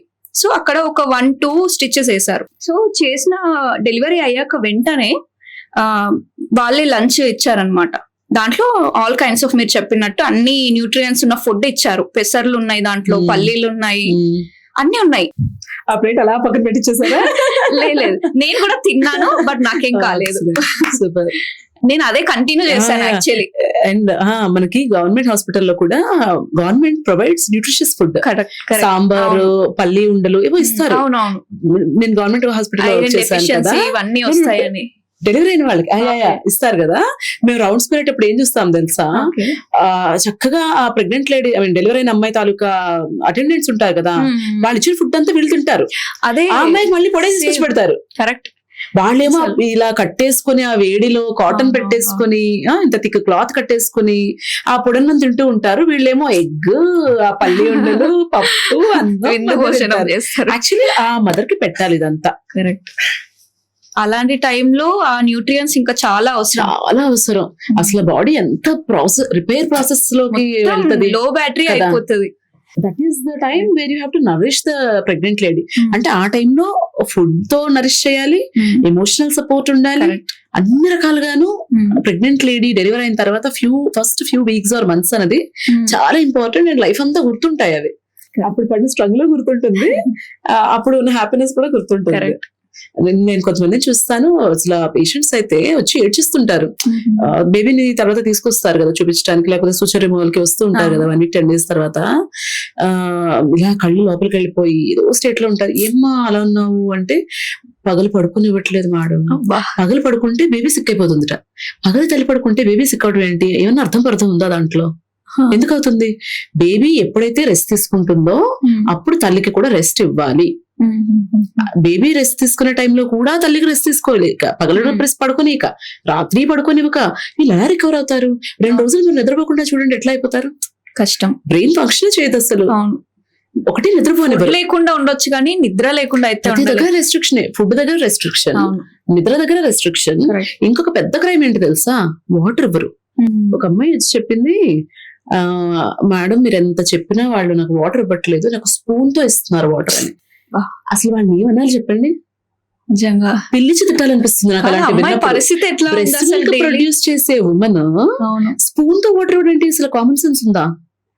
మనకి ఇప్పుడు మాట్లాడుతుంటే మనం థర్స్టీ అయిపోవడం 2 సార్లు ఇప్పుడు వాటర్ తాగాను మాట్లాడుతుంటే. అలాంటిది ఇంత డెలివరీ అయిన అమ్మాయి, సిజేరియన్ అయిన అమ్మాయి, పాలు పడుతున్న అమ్మాయికి 1 స్పూన్ వాటర్ రోజంతటికి ఇంత గ్లాస్ వాటర్ ఇస్తారంట. అమ్మాయి పరిస్థితి హారబుల్ కదా అది. అవును, కొంతమంది మార్చలేము అసలు. ఎక్కువ కౌన్సిలింగ్ పక్కన వాళ్ళకి ఫ్యామిలీ మెంబర్స్ కి ఇవ్వాలి. నేనేమంటానంటే రెబెల్ చెయ్యి అంటాను. కరెక్ట్. నువ్వు ఒక పిల్లని ఇప్పుడు కన్నావు అంటే నువ్వేమి చిన్నపిల్ల కాదు. అవును, వాళ్ళు నిన్ను చిన్నపిల్లలాగా ట్రీట్ చేయకూడదు. కరెక్ట్. అది నువ్వు ఎలా చేయకూడదు. అవును. ఇప్పుడు నువ్వేం తినాలి, ఏం తాగాలి, ఎప్పుడు తినాలి, ఎప్పుడు తాగాలి, ఎప్పుడు పడుకోవాలి, ఎప్పుడు లేవాలో కూడా వాళ్ళే డిసైడ్ చేస్తే ఇంక నువ్వు ఏం తల్లివి? కరెక్ట్. నీ బిడ్డకి నువ్వు ఎలాంటి రోల్ మోడల్ సెట్ చేస్తావు? కొన్ని డెసిషన్స్ మనం తీసుకోవాలి, మనకి ఎవరు ఇవ్వరు. కరెక్ట్. మన రైట్స్ మనం తీసుకోవాలి. ఎవరో ఇస్తారు, వాళ్ళు చెప్పినట్టు నేను వింటాను అంటే జీవితాంతం అవ్వదు. Exact point. మన కోసం, మన పిల్లల కోసం మనం కొన్నిసార్లు డిసిషన్స్ తీసుకోవాలి. మనమే చిన్నపిల్లలం కాదు కదా. అంటే బిడ్డను కనే వయసు వచ్చిన వాళ్ళు చిన్నపిల్లలు ఎట్లా అవుతారు? అబ్బా చిన్నపిల్లమ్మా దానికేం తెలుసమ్మా ఏంటి? చిన్నపిల్లే పెళ్లి చేసేసుకొని భర్తతో కలిసి కాపురం చేసి పిల్లని కనేసి అలా ఇంకా చిన్నపిల్లే అంటే ఆమె చిన్నపిల్ల, నా చిన్న కూతురు చిన్నపిల్ల. ఎవరు చిన్నపిల్ల? వాళ్ళు అంటే ఇంట్లో నుంచి కొన్ని ఎలా వస్తాయి డైలాగ్స్ అంటే, మేము కనలేదా, 10 మందిని కన్నారు, వాళ్ళు కన్నారు, మేం కన్నాము, మాకు తెలీదా, మమ్మల్ని అపోజ్ చేస్తున్నాను, ఇలాంటి డైలాగ్స్ వస్తుంటాయి. అక్కడ కాన్ఫ్లిక్ట్స్ మళ్ళీ ఎక్కువ అవుతాయి కదా. అవుతాయి కానీ అట్లీస్ట్ బేసిక్ రైట్స్ ఇవి, ఫుడ్, వాటర్, స్లీప్, ఇవి బేసిక్ రైట్స్ కదా. ఈ విషయాలు ఎలా కాంప్రమైజ్ అవుతారు? సరే పెద్ద పెద్దవి చెవులు కుట్టించడమో, లేకపోతే ఇంకో పేరు పెట్టడమో, లేకపోతే ఇంకేదో రూల్స్, ఓకే కాంప్రమైజ్ అవ్వండి మీ పద్ధతులు, okay I'm okay with it. ఇవి మనిషిగా నా బేసిక్ రైట్స్, సర్వైవల్ థింగ్స్ అవి. దీన్ని ఎలా డినై చేస్తారు నాకు? అవును, ఎలా చేస్తారు అసలు? Who are you to do that? When my doctor is telling me to take it, why are you denying me that అనే క్వశ్చన్ చేయాలి కదా ఈ ఆడవాళ్ళైనాను. వైఫ్ ప్రెగ్నెన్సీలో ఉన్నప్పుడు యాజ్ ఏ హస్బెండ్ గా ఎలాంటి సపోర్ట్ ఇవ్వాలి? హస్బెండ్ రోల్ ఏంటి? ఎంతవరకు తనకి సపోర్ట్ చేయాలి? అంటే ఈ బిజీ లైఫ్ స్టైల్లో అసలు ఒక డిసిప్లిన్ ఉండట్లేదు. సో ఐ వుడ్ సే అన్నిటికంటే ఇంపార్టెంట్ అంటే ఏమి చేయలేకపోయినా అట్లీస్ట్ హాస్పిటల్ విజిట్స్ కన్నా హస్బెండ్ అకంపెనీ చేయాలి. If not anything else, regular basis మీద అంతా మానిటర్ చేయలేకపోయినా వేరే దగ్గర ఉన్న అట్లీస్ట్ అమ్మాయి హాస్పిటల్ కి ఎప్పుడైతే వెళ్తుందో గైనకాలజిస్ట్ చెకప్ కి అప్పుడు అకంపెనీ చేయాలి. ఒకటి కండిషన్ ఏంటన్నది తెలుసుకోవాలి, కాంప్లికేషన్స్ ఏమైనా ఉన్నాయో అన్నది అలర్ట్ గా ఉండాలి. అండ్ డాక్యుమెంట్స్ ఏవైతే reports, blood test, blood work కానీ స్కాన్స్ కానీ ఇవన్నీ ఉంటాయి కదా, అవన్నీ ప్రాపర్ గా ఒక ఫైల్ చేసుకొని ఫోన్ లో సేవ్ చేసుకోవాలి. బర్త్ పార్ట్నర్ కదా. అండ్ ఒకవేళ మీకు హాస్పిటల్స్ లో గనుక మీ బర్తింగ్ క్లాసెస్ అలాంటివి అవుతుంటే దానికి అటెండ్ అవ్వచ్చు. And you can take care for walks. Healthy food తో ఒకవేళ ప్రిపేర్ చేసుకోలేకపోతే ప్రిపేర్ చేయొచ్చు. చాలా మంది హస్బెండ్స్ ఎంత స్వీట్ గా ఉంటారంటే నాకు వచ్చే పేషెంట్స్ లో ఫస్ట్ 3-4 months వాళ్ళే కుక్ చేస్తారు. ఎందుకంటే ఈ సెన్స్ ఆఫ్ స్మెల్ అనేది మారిపోతుంది ప్రెగ్నెన్సీలో, వాళ్ళు కుక్ చేసుకోలేరు పాపం. అందుకని హస్బెండ్స్ చేసి పెడతారు అన్ని. మెయిన్ వీళ్ళకి ఎట్లా ఉందంటే వంటగదిలోకి వెళ్తే స్మెల్స్ పడవు, వాళ్ళు తినేది కూడా తినలేరు, తాలింపు వేసినా కూడా ఒక్కొక్కటి పడదు. సో అలాంటిది ఏంటంటే వాళ్ళకి వంటగదిలోకి వెళ్ళనివ్వకుండా if they can arrange cook or they can cook by themselves, అలా కుక్ చేసి వాళ్ళకి పెట్టడం, ఇట్లా whatever they can do they should do. అది ఓకే, అంటే ఎమోషనల్ గా కూడా సపోర్ట్ గా ఉండాలి వాళ్ళకి. ఆబ్వియస్లీ. అంటే సి ఇప్పుడు హస్బెండ్ మీకు కుక్ చేసి పెడుతున్నారు అంటే itself is a big support. అవును, ఒక మనిషి ఒకరికి ప్రేమ చూపించినప్పుడు మాటలు అక్కర్లేదు, అవును, ఆ పనిలోనే తెలిసిపోతుంది. మీ హస్బెండ్ మిమ్మల్ని వాక్ తీసుకెళ్లారు, లేదా మీ హస్బెండ్ మీకోసం కుక్ చేసి పెడుతున్నారు, లేకపోతే ఫ్రూట్స్ కట్ చేసి ఇస్తున్నారు స్నాక్స్ కి, that is emotional support, that is enough. And during delivery కూడా మీరు అన్నట్టు అంటే మదర్ ఉండొచ్చు డెలివరీ పార్ట్నర్ లాగా, లేకపోతే హస్బెండ్ ఉండొచ్చు, you can do it and support ఇవ్వాలి. అంతేకాని కొంచెం పెయిన్స్ రాగానే మా అమ్మాయి తట్టుకోలేదండి అని స్టార్ట్ చేసిస్తారు. ఆ అమ్మాయి పాపం తట్టుకోగలుగుతుందేమో, కానీ ఫస్ట్ మదర్స్ మా అమ్మాయి ఇవ్వలేదండి పెయిన్స్ అంటారు, ఫస్ట్ చేసేయండి సిజేరియన్ చేసేయండి అంటారు. అలాంటి టైంలో at least husband should take up the initiative. అలా చేస్తే సరిపోతుంది. అండ్ ఎక్సర్సైజెస్ ఇంకొకటి నేను చెప్తాను, వైఫ్ చేత ఎక్సర్సైజెస్ చేయించండి అని చెప్తాను. మేము మా hospital normal delivery 6th 7th month నుంచి మేము ఎక్సర్సైజెస్ టీచ్ చేస్తాము. సో మదర్ కానీ హస్బెండ్ కానీ ఎవరో ఒకరి దగ్గర ఉండి చేయించాలి. That role is very important. Okay, so ఈ మధ్య నార్మల్ డెలివరీస్ ఎక్కువ ఎంకరేజ్ చేస్తున్నారు. అంటే what is the difference? Normal delivery అయితే ఎలాంటి అడ్వాంటేజెస్ ఉంటాయి, సిజేరియన్ అయితే ఎలా ఉంటాయి? నార్మల్ డెలివరీ పేరులోనే ఉంది, ఇట్స్ నార్మల్ కదా. That is how we're designed. ప్రతి ఒక్కళ్ళకి బై డిఫాల్ట్ నార్మల్ డెలివరీకి డిజైన్ అయ్యబడి ఉంటుంది బాడీ. కానీ మన ఫుడ్ హ్యాబిట్స్, మన లైఫ్ స్టైల్ చేంజెస్ వల్ల, మన సెడెంటరీ లైఫ్ వల్ల నార్మల్ డెలివరీస్ రేట్ తగ్గిపోయింది. ఇప్పుడు ఏమంటున్నారు, గైనకాలజిస్ట్ డబ్బుల కోసం సిజేరియన్ చేసేస్తున్నారు అంటున్నారు తప్పితే, ప్రెగ్నెన్సీ టైంలో మీరు ఎంత వెయిట్ గెయిన్ అయ్యారు, ప్రెగ్నెన్సీ టైంలో ఎంతెంత ఫుడ్ తిన్నారు, ప్రెగ్నెన్సీ టైంలో అసలు ఎక్సర్సైజెస్ చేశారా, వాకింగ్ చేశారా, కరెక్ట్. అండ్ ప్రెగ్నెన్సీ టైంలో ఎవరైనా మీకు సపోర్ట్ చేశారా, నాన్న ఒక్క రోజు కొంచెం నువ్వు ఓపిక పట్టాలి, కొంచెం పెయిన్స్ వస్తాయి, నువ్వు దానికి ప్రిపేర్డ్ గా ఉండాలి, ఒక్క రోజు ఓపిక పడితే నీకు మళ్ళీ ఇబ్బంది ఉండదు, ఇలాగా మదర్ గాని ఎవరన్నా వాళ్ళకి చెప్తున్నారా? ఇవేవి చెయ్యరు. ప్రెగ్నెన్సీ టెస్ట్ పాజిటివ్ వచ్చింది అనగానే ఏం చేస్తారంటే ఒకళ్ళు ఫస్ట్ అమ్మాయి హ్యాండ్ బ్యాగ్ వేసుకుని వస్తుంది, అమ్మ ప్రెగ్నెంట్ అమ్మా ఇలా చెప్పి వెళ్ళేటప్పుడు వాళ్ళ అత్తగారు అమ్మా మరో అమ్మ ఇచ్చేయి అని చెప్పి ఇంతే హ్యాండ్ బ్యాగ్ ఉంటుంది, అది అత్తగారు తీసేసుకుంటారు, లేకపోతే అమ్మగారు తీసేసుకుంటారు. అంటే అంత ప్యాంపర్ చేస్తే నార్మల్ డెలివరీ ఎలా అవుతుంది చెప్పండి? కరెక్ట్. ఎట్లా అవుతుంది? మొత్తం బాడీ అంతా స్టిఫ్ అయిపోయి అసలు బేబీ ఫేవరబుల్ పొజిషన్ లోకి దిగకుండా హెడ్ ఎలాగవుతుంది? ఫుల్ యాక్టివ్ లైఫ్ స్టైల్ ఉండాలంట, చాలా యాక్టివ్ గా ఉండాలి, దానికి రిలేటెడ్ ఎక్సర్సైజెస్ చేయాలి. ఇంకా ఫారెన్ కంట్రీస్ లో జూంబా క్లాసెస్, జిమ్ చేస్తారు. ఎగ్జాక్ట్లీ. మన దగ్గర అయితే అమ్మ మెట్లు ఎక్కొచ్చా అక్క, 10 మెట్లు అలా ఉంటాయమ్మా, ఎక్కొచ్చా ఏంటి 10 మెట్లు ఎక్కలేదా ప్రెగ్నెంట్ లేడీ? ఎందుకు ఎక్కలేదు? నాకు ఒక ఆవిడ అట్లాగే అమ్మ నాకు ఎలాగైనా మా పాపకు నార్మల్ డెలివరీ కావాలమ్మా అన్నారు ఆవిడ. అలాగేనండి చేద్దాం అన్నాను. అమ్మాయికి షుగర్ వచ్చింది కదా, కొంచెం వాకింగ్ చేయమనండి అన్నాను. నాకు వాళ్ళ ముందు నుంచి తెలుసు అనమాట. అయితే బాబుని వాళ్ళ అక్క వాళ్ళ కొడుకుని తను డ్రాప్ చేస్తుంది, బాబుని డ్రాప్ చేస్తుంది కదా, అక్కడి నుంచి చక్కగా తినకే డ్రాప్ చేసేమనండి, నడిచొచ్చి మార్నింగ్ ఒకసారి డ్రాప్ చేసి వెళ్ళి ఈవినింగ్ మధ్యాహ్నం డ్రాప్ చేసి వెళ్తే చక్కగా వైటమిన్ డి వచ్చేస్తుంది, వాకింగ్ అయిపోతుంది అన్నారు. అమ్మో వాకింగే మా అమ్మాయా ఎండలోనా ఎలా అవుతుంది డెలివరీ? నేను ఎలా అంటే ఇప్పుడు నేను నడవనా? ఇప్పుడు గైనకాలజిస్ట్ నడిచేదా? ఇప్పుడు గైనకాలజిస్ట్ ఎక్సర్సైజ్ చేసేదా? నార్మల్ డెలివరీ మీరు అయిపోతారు? Is it possible? మరి మైండ్ సెట్ చేంజ్ అవ్వాలి కదా. మీరు ప్రతిదానికి వాళ్ళతో కంపేర్ చేస్తారు. అప్పుడు వాళ్ళు నార్మల్ అయ్యారు, ఇప్పుడు ఎందుకు అవ్వలేదు అంటారు. వాళ్ళు ఎంత నడిచేవాళ్ళు, తడిగుడ్డలు ఇలా స్క్వాట్ చేసి తడిగుడ్డలు పెట్టేవాళ్ళు. ఇప్పుడు మనం అదే డక్ వాక్స్ అని, స్క్వాట్స్ అని, మలాసన్ అని దానికి రకరకాల పేర్లు పెట్టి చేస్తున్నామే, అయినా చేయట్లేదే మీరు. అవును, కరెక్ట్. ఎంత పని చేసేవాళ్ళు, తడిగుడ్డలు పెట్టేవాళ్ళు, ఇల్లు తుడిచేవాళ్ళు, వంట చేసేవాళ్ళు, తోట పనికి వెళ్లేవాళ్ళు, పొలం పనికి వెళ్లేవాళ్ళు, గట్లు ఎక్కి దిగేవాళ్ళు. అదే కదా ఇప్పుడు కర్బ్ వాక్, ఎగుడు దిగుడు ప్లేస్ లో నడవడం కర్బ్ వాక్, దానికి ఒక పేరు. అవన్నీ వాళ్ళు చేశారు కాబట్టి అయింది. ఏం చేయకుండా మీరు ప్యాంపర్ చేసేసి గైనకాలజిస్ట్ సిజేరియన్ చేస్తుందంటే how is it fair? Yeah, not fair. Correct. మీరు అంతా చేసి కొన్ని ఇండికేషన్ లేకుండా గైనకాలజిస్ట్ చేస్తే అనొచ్చు. నిజంగా బేబీకి డిస్ట్రెస్ ఉండో, లేకపోతే ఇలా నేను చెప్పినట్టు హెడ్ అసలు సెటిల్ అవ్వకపోవటం కానీ, లివర్ ప్రోగ్రెస్ అవ్వకపోవటం కానీ, బేబీ మోషన్ పాస్ చేయటం కానీ, ఇలాంటి ఏమైనా సిచ్యుయేషన్స్ కు చేయాల్సి వస్తుంది. అండ్ పోనీ అప్పుడంతా చెయ్యరు ఏంటి, ఇప్పుడు పాస్ డేట్స్ కి వెళ్ళిపోతున్నారు కదా సౌజన్య అందరూ. మామూలుగా ఇంతకు ముందు డెలివరీ డేట్ దగ్గరలో చక్కగా లేబర్ లోకి వెళ్ళిపోయేవాళ్ళు, స్టార్ట్ అయిపోయి అడ్మిట్ అయిపోయేవాళ్ళు. ఇప్పుడు ఎంతమంది అడ్మిట్ అవుతున్నారు? అలాగా చాలా తక్కువ. అందరూ డ్యూ డేట్ దాటేస్తున్నారు. డ్యూ డేట్ దాటిన వాళ్ళకి ఇండ్యూస్ చేయాలి అంటే టాబ్లెట్స్ కానీ జెల్ కానీ పెడతాము. లేబర్ అనాలిసిస్ అంటే పెయిన్లెస్ డెలివరీ అంటే కొంచెం ద్వారం ఓపెన్ అయిన తర్వాత ఇంజెక్షన్ ఇస్తాం. పేషెంట్ ముట్టుకోవడానికి కూడా ఇవ్వాలంటే అది ఉందా ప్రపంచంలో ఎక్కడైనా? నాకు తెలిసి ఇండియాలోనే ఉంటుంది అలాగా.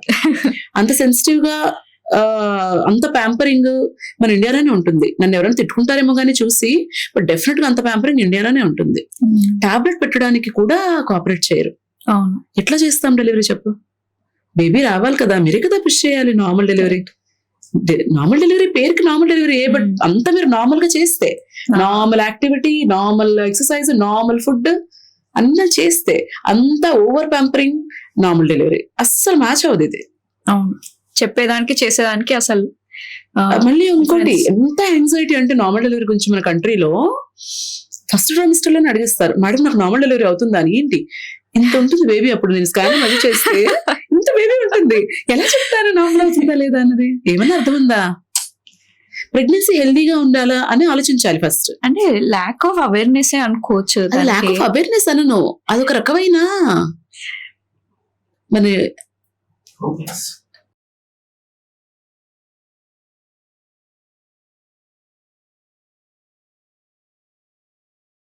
అలా అని వాళ్ళు అంతా ఎఫర్ట్ పెడతారా అంటే పెట్టరు. అది ప్రాబ్లం. ఎందుకు నార్మల్ డెలివరీస్ అవుతాయి? మీరు అంతా ఇదంతా కరెక్ట్ గా చేస్తే అవుతాయి.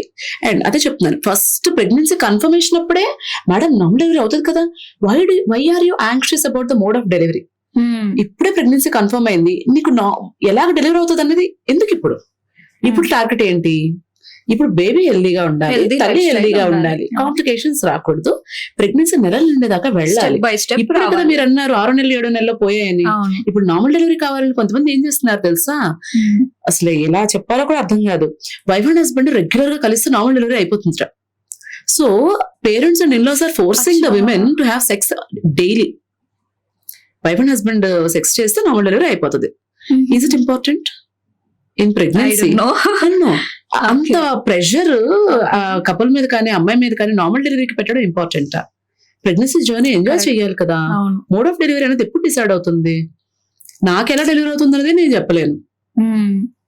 ఇట్ చేంజెస్ డేకి మారిపోతుంది. ఇప్పుడు అంతా బాగుంది అనుకోవచ్చు, నేను 2 వారాల తర్వాత చెకప్ వచ్చినప్పటికీ ఉమ్మినీళ్ళు బాగా తగ్గిపోయి అనుకోండి, ఏం చేస్తాం అప్పుడు? కొన్ని సిచ్యుయేషన్స్ లో చేయాల్సి వస్తుంది. సో అది ఎప్పుడు కాన్స్టెంట్ కాదు. ప్రెగ్నెన్సీ అడ్వాన్స్ అవుతున్న కొద్ది సిచ్యుయేషన్ మారిపోతూనే ఉంటుంది. So focus mode of delivery కాదు, హెల్తీ ప్రెగ్నెన్సీ మీద పెట్టాలి.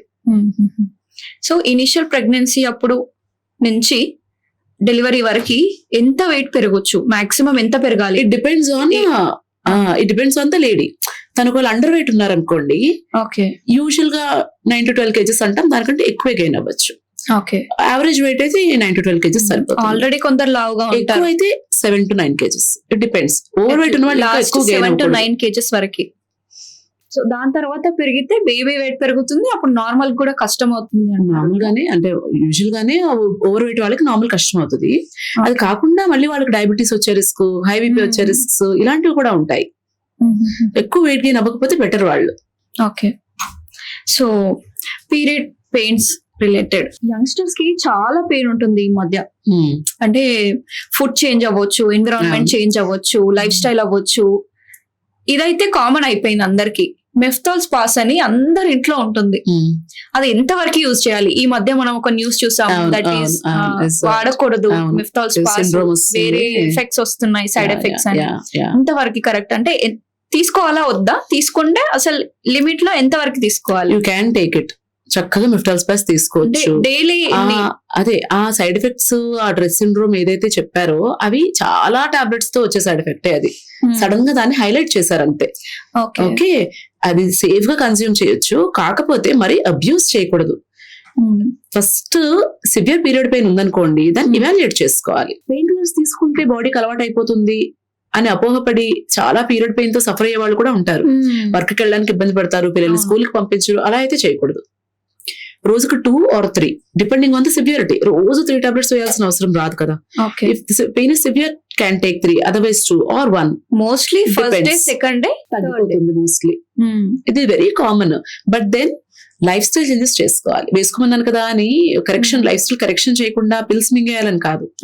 ఇది కూడా మీరు ఎంత స్వీట్స్ తింటున్నారు, ఎంత ఆయిలీ ఫుడ్ తింటున్నారు, అసలు ఎంత సెడెంటరీ లైఫ్ స్టైల్, దీని మీద డిపెండ్ అవుతుంది. చక్కగా ఎక్సర్సైజ్ చేసుకుని ఫుడ్ రెస్ట్రిక్షన్స్ చేసుకుంటే అది కూడా ఇంటెన్సిటీ తగ్గిపోతుంది, బాగా తగ్గుతుంది. సో అంటే ఈ పెయిన్ కోసం టాబ్లెట్ వాడకుండా ఇంట్లోనే ఏదైనా చిన్న చిట్కా లాంటివి ఏమైనా చేసుకోవచ్చు, దాంతో రిలీఫ్ వస్తుందంటే క్యాన్. అంటే ఇలాంటి కొంతమంది హాట్ బ్యాగ్ పెట్టుకుంటారు, కొంతమంది కొంతమంది కొన్ని యోగా పోజెస్ చేసుకుంటారు, అలాంటివి చేసుకోవచ్చు. కొంతమంది ఈ బ్లాక్ కిస్మిస్, కుంకుమ పువ్వు వాటర్ లో మిక్స్ సోక్ చేసి పీరియడ్ అవడానికి ఒక 14 days ముందు నుంచి మార్నింగ్ కన్జ్యూమ్ చేస్తారు. ఇలాంటివి ఏమైనా మీకు సూట్ అయితే యూ క్యాన్. అంతేకాని హోమ్ రెమెడీస్ తోనే తగ్గాలి, టాబ్లెట్ అసలు వేసుకోకూడదు, టాబ్లెట్ వేసుకుంటే బాడీకి అలవాటు అయిపోతుంది అనేది మాత్రం మిత్. టాబ్లెట్ ఉన్నది మన క్వాలిటీ ఆఫ్ లైఫ్ ని ఇంప్రూవ్ చేయడానికి, బెటర్ చేయడానికి. So you can take tablet. మీరు జ్వరం వస్తే వేసుకోవాలి, పారాసిటమాల్ వేస్తారు కదా, ఇది కూడా వేసుకోవచ్చు. నేను ఇప్పటికీ వేస్తాను. ఓకే, నేను ఏదైనా సైకిల్ అస్సలు ఎక్సర్సైజ్ చేయకుండా బాగా ఫుడ్ తిన్నాను అనుకోండి, నాకు కొంచెం ఎక్కువ క్రాంప్సే వస్తాయి. నేను టాబ్లెట్ వేసుకోకపోతే నేను పేషెంట్ కూడా ప్రశాంతంగా చూడలేను కూర్చుని. ఐ టేక్ యూజువల్లీ 1 or 2 ఆ సైకిల్ కి. Okay, that is my necessity. అలాగే ఇంకొకటి వేరే అవ్వచ్చు. ఆ సైకిల్ మొత్తం 1 or 2 is enough. నాకు 1 or 2 is enough. But it may not be the same for everybody. నాకు అంతకంటే అవసరం రాదు, సైడ్ ఎఫెక్ట్స్ ఏం రావు. ఓకే, ఏమి రావు. చేసుకోవచ్చు. ఇందాక కుంకుమ పువ్వు గురించి అన్నారు. ప్రెగ్నెన్సీలో ఈ కుంకుమ పువ్వు వాడతారు, చాలా మంది చెప్తారు కూడా వాడమని. బేబీ కలర్ మంచి ఫెయిర్ గా వస్తుంది, లేదంటే కాంప్లెక్షన్ బాగా వస్తుంది అలా అని. అది నిజంగా ఉంటుందా లేదంటే? 100% మిత్. ఓకే, కుంకుమ పువ్వు is rich in anti oxidants. So anti oxidants and కొంచెం వార్మ్ చేస్తుంది బాడీని. సో యూజువల్లీ కోల్డ్ క్లైమేట్స్ లో ఉండేవాళ్ళు, నేను మొన్న కాశ్మీర్ వెళ్ళినప్పుడు వాళ్ళు చెప్పిన స్టోరీ ఇది. వాళ్ళు ఇంటిలి పాది కుంకుమ పువ్వు పాలు తాగుతారు. అవును, ఎంతమంది ఉంటారో అన్ని కౌంట్ చేస్తారు, 5 or 6 పర్ హెడ్. అలా కౌంట్ చేసుకుని మొత్తం ఇంట్లో ఎంతమందికి మిల్క్ అంతమందికి మిల్క్ లోనే అది యాడ్ చేసి బాయిల్ చేసి అందరూ తాగుతారు. వాళ్ళు ఫెయిర్ అయిపోవడానికి తాగిపోరు. It keeps them warm. It is very good in anti oxidants. అంటే ఓవరాల్ హెల్త్ కి మంచిది అది. ఓకే, మజిల్ క్రాంప్స్ అవి తగ్గుతాయి ప్రెగ్నెన్సీలో, కొంచెం కాలు పొంగులు అవి తగ్గుతాయి. టెంపరేచర్ ని మెయింటైన్ చేస్తుంది. దాంతో పాటు యాంటీ ఆక్సిడెంట్స్ అంటేనే ఇట్ ఫైట్స్ అంటే it's good for the body. Okay, కొంచెం అందుకని తీసుకోవాలి, డిటాక్సిఫై చేస్తుంది కొంత బాడీని, అందుకని తీసుకోవాలి. అంతేకాని నా ఇప్పుడు మీ రంగులోకి నా పిల్లలు రావాలంటే ఎలా వస్తారు? రారు కదా. Correct. It depends on hour genetics అంతే. అంటే కాశ్మీర్ లో తీసుకున్న వాళ్ళందరూ తెల్లగా ఉన్నారు కదా, మనం కూడా తీసుకుంటే వైట్ గా పుడతారు పిల్లలు. అలా వచ్చిందంటారా? టెంపరేచర్ వార్మ్ గా చేయడానికి కాకుండా కాంప్లెక్షన్ రిలేటెడ్ చేసేసారు వీళ్ళు. ఎక్స్పోజ్ అయింది కూడా, ప్రాబబ్లీ స్ప్రెడ్ అయింది ఉండొచ్చు. మన జనరేషన్ అప్పుడు హెచ్ఐవి రిలేటెడ్ ప్రాబ్లమ్స్ కానీ దాని అవేర్నెస్ కానీ కొంతవరకైనా ఉండే. ఇప్పుడు చాలా మందికి తెలియట్లేదు. జనరల్ గా ఏదైనా బ్లడ్ టెస్ట్ చేస్తే హెచ్ఐవి కూడా దాంట్లో ఇంక్లూడ్ అయి చేస్తున్నారు. బట్ ఎందుకు చేస్తున్నాం అనేది కూడా చాలా మందికి తెలియదు. వాట్ ఈస్ హెచ్ఐవి తెలియదు అంటారా? I think so. అంటే మన తర్వాత జనరేషన్స్ కి తెలియదు, ఎందుకంటే అది ఎక్కడ కూడా ఎక్స్పోజ్ అవ్వట్లేదు. అది ప్రాబబ్లీ వచ్చిన కొత్తలో ఎక్కువ గవర్నమెంట్ వాజ్ అడ్వర్టైజింగ్, ఈ పులిరాజా అది ఇది అని ఎక్కువ అడ్వర్టైజ్ చేశారు కాబట్టి there was lot of buzz. తెలియదని కాదు, అయితే people are aware of it. కాకపోతే అప్పుడున్నంత బజ్ ఏది అలా కంటిన్యూ అవ్వదు కదా. ఒక న్యూస్ ఉంది, ఒక సెన్సేషన్ ఉంది, అది కొన్నాళ్లే ఉంటుంది, తర్వాత it will die down. Correct. So advertisements అనేది గవర్నమెంట్ ఆపేసింది, కానీ టెస్టింగ్ అనేది ఆపలేదు. టెస్టింగ్ సెంటర్స్ అన్ని రన్ అవుతున్నాయి. So it is sexual transmitted disease, it's viral infection. కాకపోతే మన ఇమ్యూనిటీని బాగా దెబ్బతీస్తుంది కాబట్టి it is a dangerous infection. So it is one kind of STD. So పిల్లలకి మనం ఏదైతే ఎడ్యుకేట్ చేయాలనుకున్నామో దాంట్లో వాళ్ళకు కూడా చెప్పాలి, ఈ సెక్షువల్ ట్రాన్స్మిటెడ్ డిసీజెస్ రావచ్చు, you have to be aware. అదే, అంటే ఇప్పుడు టీనేజర్స్ అందరూ కూడా సమ్ ఎఫర్ట్స్ పెట్టుకొని, లేదంటే ఇంట్లో బయట తెలియకుండా అవన్నీ తెలియకుండా చేస్తున్నారు. హెచ్ఐవి అంటే వాళ్ళకి లేదని తెలియదంటారు. వాళ్ళని ఎలా ఎడ్యుకేట్ చేయాలి మనం? అంటే హెచ్ఐవి పర్సే ఎడ్యుకేట్ చేయాల్సిన అవసరం లేదు. Against all STDs, all sexually transmitted diseases అవన్నీ ఒక్కొక్క కిందే వస్తాయి. ఓకే, హెచ్ఐవికే కాకుండా కూడా కొన్ని వైరసెస్ ఉన్నాయి సెక్స్ ద్వారా వ్యాప్తి చెందేవి. So all kinds of STDs కి కూడా ఒకటే, మనం కాండమ్స్ యూజ్ చేయండి. If you're having sex, you use condoms. If you have multiple partners, go for regular screening tests and get a pap smear done and take a HPV shot. So ఇదంతా awareness చెప్పాలంటే only HIV కన్నా అనట్లేదు, it is dangerous కాబట్టి అప్పుడు ఒక buzz ఒక time నడిచింది. There are other STDs as well. ఇప్పుడు కొన్ని సెక్షువల్ ట్రాన్స్మిటెడ్ డిసీజెస్ ఉంటాయి which can damage the fallopian tubes. That is also equally dangerous, right? మనకు తెలియదు కదా, తెలియదు. కొన్ని అసిమ్టమాటిక్ అంటే వచ్చాయని కూడా తెలియదు. అదే అది కాలంగా ఇన్ఫెక్షన్ అనేది ఫెలోపియన్ ట్యూబ్స్ ని డామేజ్ చేసేస్తుంది. దానివల్ల కూడా వాళ్ళు ఇన్ఫర్టైల్ అయిపోవచ్చు ఫ్యూచర్ లో. కరెక్ట్. అలాంటివి కూడా ఉంటాయి. So against all STDs we have to teach our children how to protect themselves అని. సో అంటే ఈ సెక్స్ ఎడ్యుకేషన్ ఏదైతే ఉందో అందరూ పేరెంట్స్ వాళ్ళ పిల్లలకి ఎడ్యుకేట్ చేయాలని అనుకోరు. ఫస్ట్ థింగ్ అనుకోరు, చెయ్యలేరు కూడా, బ్యారియర్ ఉంటుంది. But it is a good thing that now days చాలా స్కూల్స్ ఇనిషియేటివ్ తీసుకుంటున్నాయి. స్కూల్స్ గైనకాలజిస్ట్ ని ఇన్వైట్ చేసి సెషన్స్ కండక్ట్ చేస్తున్నాయి. ఆర్ స్కూల్ టీచర్సే చేయొచ్చు ఈ పని, గైనకాలజిస్ట్ కూడా అవసరం లేదు. సెక్స్ ఎడ్యుకేషన్ అనేది స్కూల్ టీచర్సే చేయొచ్చు కదా. కొన్ని స్కూల్స్ లో గుడ్ టచ్ బ్యాడ్ టచ్ నుంచి స్టార్ట్ చేస్తున్నారు. ఆ ఇనిషియేటివ్ అన్ని స్కూల్స్ వాళ్ళు తీసుకుంటే బాగుంటుంది. It is a good point actually. అంటే దగ్గరలో ఎవరున్నా గైనకాలజిస్ట్ ఆ స్కూల్ ఇన్వైట్ చేయాలి. అండ్ వాళ్ళ టీచర్ దగ్గర ఓపెన్ అప్ అవ్వకపోవచ్చు, బయట నుంచి ఒక వ్యక్తి వచ్చారంటే వాళ్ళు ఓపెన్ అయ్యి క్వశ్చన్స్ అడగడానికి పాసిబిలిటీ ఎక్కువ ఉంటుంది. లైక్ ఐ సెడ్, నాకు మీటింగ్ అయిపోయిన తర్వాత వచ్చి అడిగారు పిల్లలు. అంటే రోజు చూసే ఫేసెస్ ని అడిగే బదులు సమ్ కొత్త పర్సన్ చేస్తారు అన్నట్టు వాళ్ళు. అంటే ఫ్రీడమ్ వాళ్ళకు ఉంది, అడిగే ఫ్రీడమ్ వాళ్ళకు ఉంది అని. బేబీకి ఎన్ని ఇయర్స్ వరకు మదర్స్ మిల్క్ ఇవ్వాలి? దానికి ఇది కట్ ఆఫ్ అంటూ లేదు. It's the mothers wish. 6 నెలలకే ఆపేయాలి, 1 year కే ఆపేయాలి, 2 years కే ఆపేయాలి, అలా ఏమి లేదు. It depends. కాకపోతే first 6 months exclusive breast feeding, బయట నుంచి ఒక్క డ్రాప్ వాటర్ కానీ తేనె కానీ ఏమి ఇవ్వకుండా ఓన్లీ మదర్స్ మిల్క్. కొందరు ఎండాకాలం అని చెప్పి బేబీ గొంతు ఎండిపోతుంది, వాటర్ ఫస్ట్ డ్రాప్ ఇవ్వచ్చు అని 1-2 drops ఇవ్వచ్చు, తడిగా బ్రెస్ట్ మిల్క్ లోనే చక్కగా పుష్కలంగా బేబీకి కావాల్సిన అన్ని ఉంటాయి. అంటే కోకోనట్ వాటర్ కూడా ఇవ్వాలని ఈవెన్ నాకు కూడా సజెస్ట్ చేశారు, బట్ నేను ఇవ్వలేదు. ఫస్ట్ 6 months ఎక్స్క్లూజివ్ అంటేనే exclusive, no other thing is needed. తల్లి బ్రెస్ట్ మిల్క్ యూనివర్స్ ఇచ్చిన గొప్ప వరం. బిడ్డకు తగినట్టుగా తల్లి బ్రెస్ట్ మిల్క్ లో అన్ని రకాలు ఉంటాయి. వాటర్ ఉంటుంది, ఫ్యాట్ ఉంటుంది, మినరల్స్ ఉంటాయి, అన్ని రకాలు ఉంటాయి. బయట నుంచి ఇవ్వాల్సిన అవసరం లేదు. 6 months తర్వాత టాప్ ఫీడ్స్ ఇస్తారు కదా, అప్పుడు గ్రాడ్యువల్ గా బ్రెస్ట్ మిల్క్ అనేది తగ్గిపోతుంది, బేబీ తీసుకోవడం కూడా తగ్గిస్తుంది, ప్రొడక్షన్ కూడా గ్రాడ్యువల్ గా తగ్గుతుంది. 2 years ఇస్తారా, 3 years ఇస్తారా, అది మీ తల్లి చాయిస్. అంటే ఆపేయి అని మనం చెప్పకూడదు. It's up to her, absolutely up to her. కాకపోతే కొన్నిసార్లు ఏం నోటీస్ చేస్తామంటే మరీ ఎక్కువ కాలం ఇచ్చేస్తే ఆ బేబీస్ కూడా ఈ క్వశ్చన్ అడిగారు అనమాట.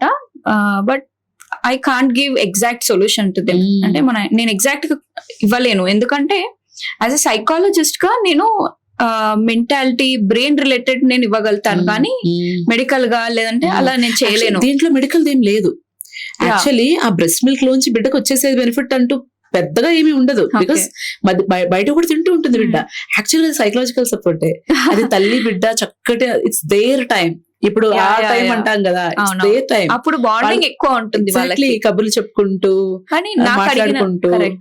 కాకపోతే కొంతమంది బేబీస్ ఏంటంటే మానిపించడం కష్టం అవుతుంది. అదే ఇదే క్వశ్చన్ అడిగారు. 3 years దాటిపోయింది, ఇప్పుడు 4th year కూడా అవుతుంది. నా పర్సనల్ ఏమిటంటే మానిపించేయటం. అదే ఎలా మానిపించాలనే క్వశ్చన్ అన్నమాట. ఎలా మాన్పించాలంటే మిల్క్ ప్రొడక్షన్ ఇంకా కంటిన్యూ అవుతూ ఉంటే గనక అది ఆపడానికి టాబ్లెట్స్ ఉంటాయి, అవి వాడుకోవచ్చు. అది గైనకాలజిస్ట్ చెప్తున్నాను నేను. అదర్వైజ్ ఒక రోజు 2 రోజులు కొంచెం మారాం చేస్తారు, but gradually they will stop. There is no other way. ఆపించాల్సిందే. అది స్టెప్ బై స్టెప్ చేస్తాము అలా అంటే కొంచెం అవ్వదు, అబ్రప్ట్ గానే ఆపించాలని నా ఒపీనియన్. కరెక్ట్. కొందరికి గర్భసంచి ప్రాబ్లమ్స్ ఉంటాయి కదా, లైక్ ఒక స్టేజ్ వచ్చిన తర్వాత వాళ్ళ గర్భసంచి మొత్తానికి తీసేయమని డాక్టర్ సజెస్ట్ చేస్తారు. అంటే దాని కాజెస్ ఏంటి, అసలు ఎందుకు అలా చేయాల్సి ఉంటుంది? కాజెస్ చాలా రకాలు ఉంటాయి. ఇప్పుడు మనకి ఏదైతే ఓవరీస్ ఉంటాయో దాని నుంచి హార్మోన్ ప్రొడ్యూస్ అవుతుంది కదా, ఈస్ట్రోజన్, ప్రొజెస్ట్రాన్ ఇలాంటి హార్మోన్స్ ప్రొడ్యూస్ అవుతాయి కదా.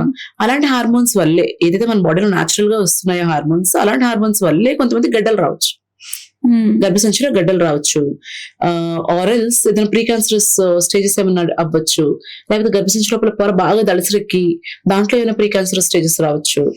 బట్ ఇలాంటి కండిషన్స్ లో గర్భసంచి రిమూవల్ అవసరం అవుతుంది. కానీ ఇక్కడ అందరూ తెలుసుకోవాల్సిన విషయం ఏంటంటే అన్ని చిన్న చిన్న కారణాలకి గర్భసంచి తీసేసుకోవాల్సిన అవసరం లేదు.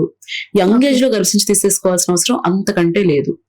టిల్ 40 గర్భసంచి ఉంచుకోవడానికే ట్రై చేయాలి. 40 ఏళ్ల వరకు కూడా అట్లీస్ట్. నేను 40 ఏళ్ళు దాటాక తీయించేసుకోండి అనట్లేదు. కొన్నిసార్లు ఎంత సర్ప్రైజింగ్ గా ఉంటుందో, నాకు గర్భసంచి తీసేయాలన్నారమ్మా అని చెప్పి రిపోర్ట్ పట్టుకొస్తారు. దాంట్లో చూస్తే 2 millimeters ఉంటుంది ఫైబ్రాయిడ్. This big. అసలు దానికి హిస్టెక్టమీ ఎందుకు? 100% అన్నెసెసరీ. సో అలాగా అవసరం లేకుండా, అంటే అన్ఇండికేటెడ్ సర్జరీస్ అంటాం మేము. అవసరం లేకుండా సర్జరీస్ అస్సలు చేయించుకోవద్దు. అవసరం అనుకుంటే చేయించుకోవచ్చు. పెద్ద పెద్ద గడ్డలు వచ్చేసి లాట్ ఆఫ్ బ్లీడింగ్ ఇలాంటివి అవుతున్నప్పుడు చేసుకోవచ్చు. బట్ ప్రతి చిన్నదానికి పెద్దదానికి కూడా సర్జరీకి వెళ్ళకూడదు. అంటే ప్రికాషన్స్ ఏంటి దానికి, అలా జరగకుండా ఉండాలి? Healthy life style. మళ్ళీ ఫ్యాట్ బాడీలో ఫ్యాట్ పర్సెంటేజ్ తక్కువ ఉంటే, అంటే బెల్లీ ఫ్యాట్, అబ్డామినల్ ఒబెసిటీ ఇవి లేవనుకోండి, యూజువల్లీ హార్మోన్స్ అనేవి బ్యాలెన్స్ లో ఉంటాయి. బట్ దానికి ఫ్యామిలీ ప్రెడిస్పోజిషన్ ఉండొచ్చు, రకరకాల ఫ్యాక్టర్స్ ఉండొచ్చు. కంట్రోలబుల్ ఫ్యాక్టర్స్ అయితే ఇవి. ఓకే, కొంచెం కాంట్రవర్షియల్ అనుకోవచ్చు ఈ క్వశ్చన్, ఎందుకంటే హస్బెండ్ వైఫ్ రిలేషన్ అన్నమాట. చాలా ఇయర్స్ తర్వాత ఉమెన్ ప్రెగ్నెన్సీ అవుతుంది. కొంచెం కేరింగ్ ఎక్కువనే ఉంటుంది ఆ టైంలో. సో అలాంటి టైంలో మమ్మీ వాళ్ళ ఇంట్లో ఉండాల్సి ఉంటుంది, ఎందుకంటే అన్ని అత్తమామ తనకి చేయలేరు కాబట్టి, యాజ్ ఎ కోడలు కాబట్టి అలాంటి చేపించుకునేది కూడా మనకి లేదు కాబట్టి మనం మమ్మీ వాళ్ళ ఇంటికి వెళ్తాం కొన్ని డేస్. సో ఇక్కడ హస్బెండ్ కి ఏమవుతుంది, కొంచెం ఇంటిమెసీ అవ్వచ్చు, దూరం అవుతుంది. ప్లస్ కొంచెం రిలేషన్ వాళ్ళిద్దరి మధ్య కొంచెం దూరం పెరుగుతుంది.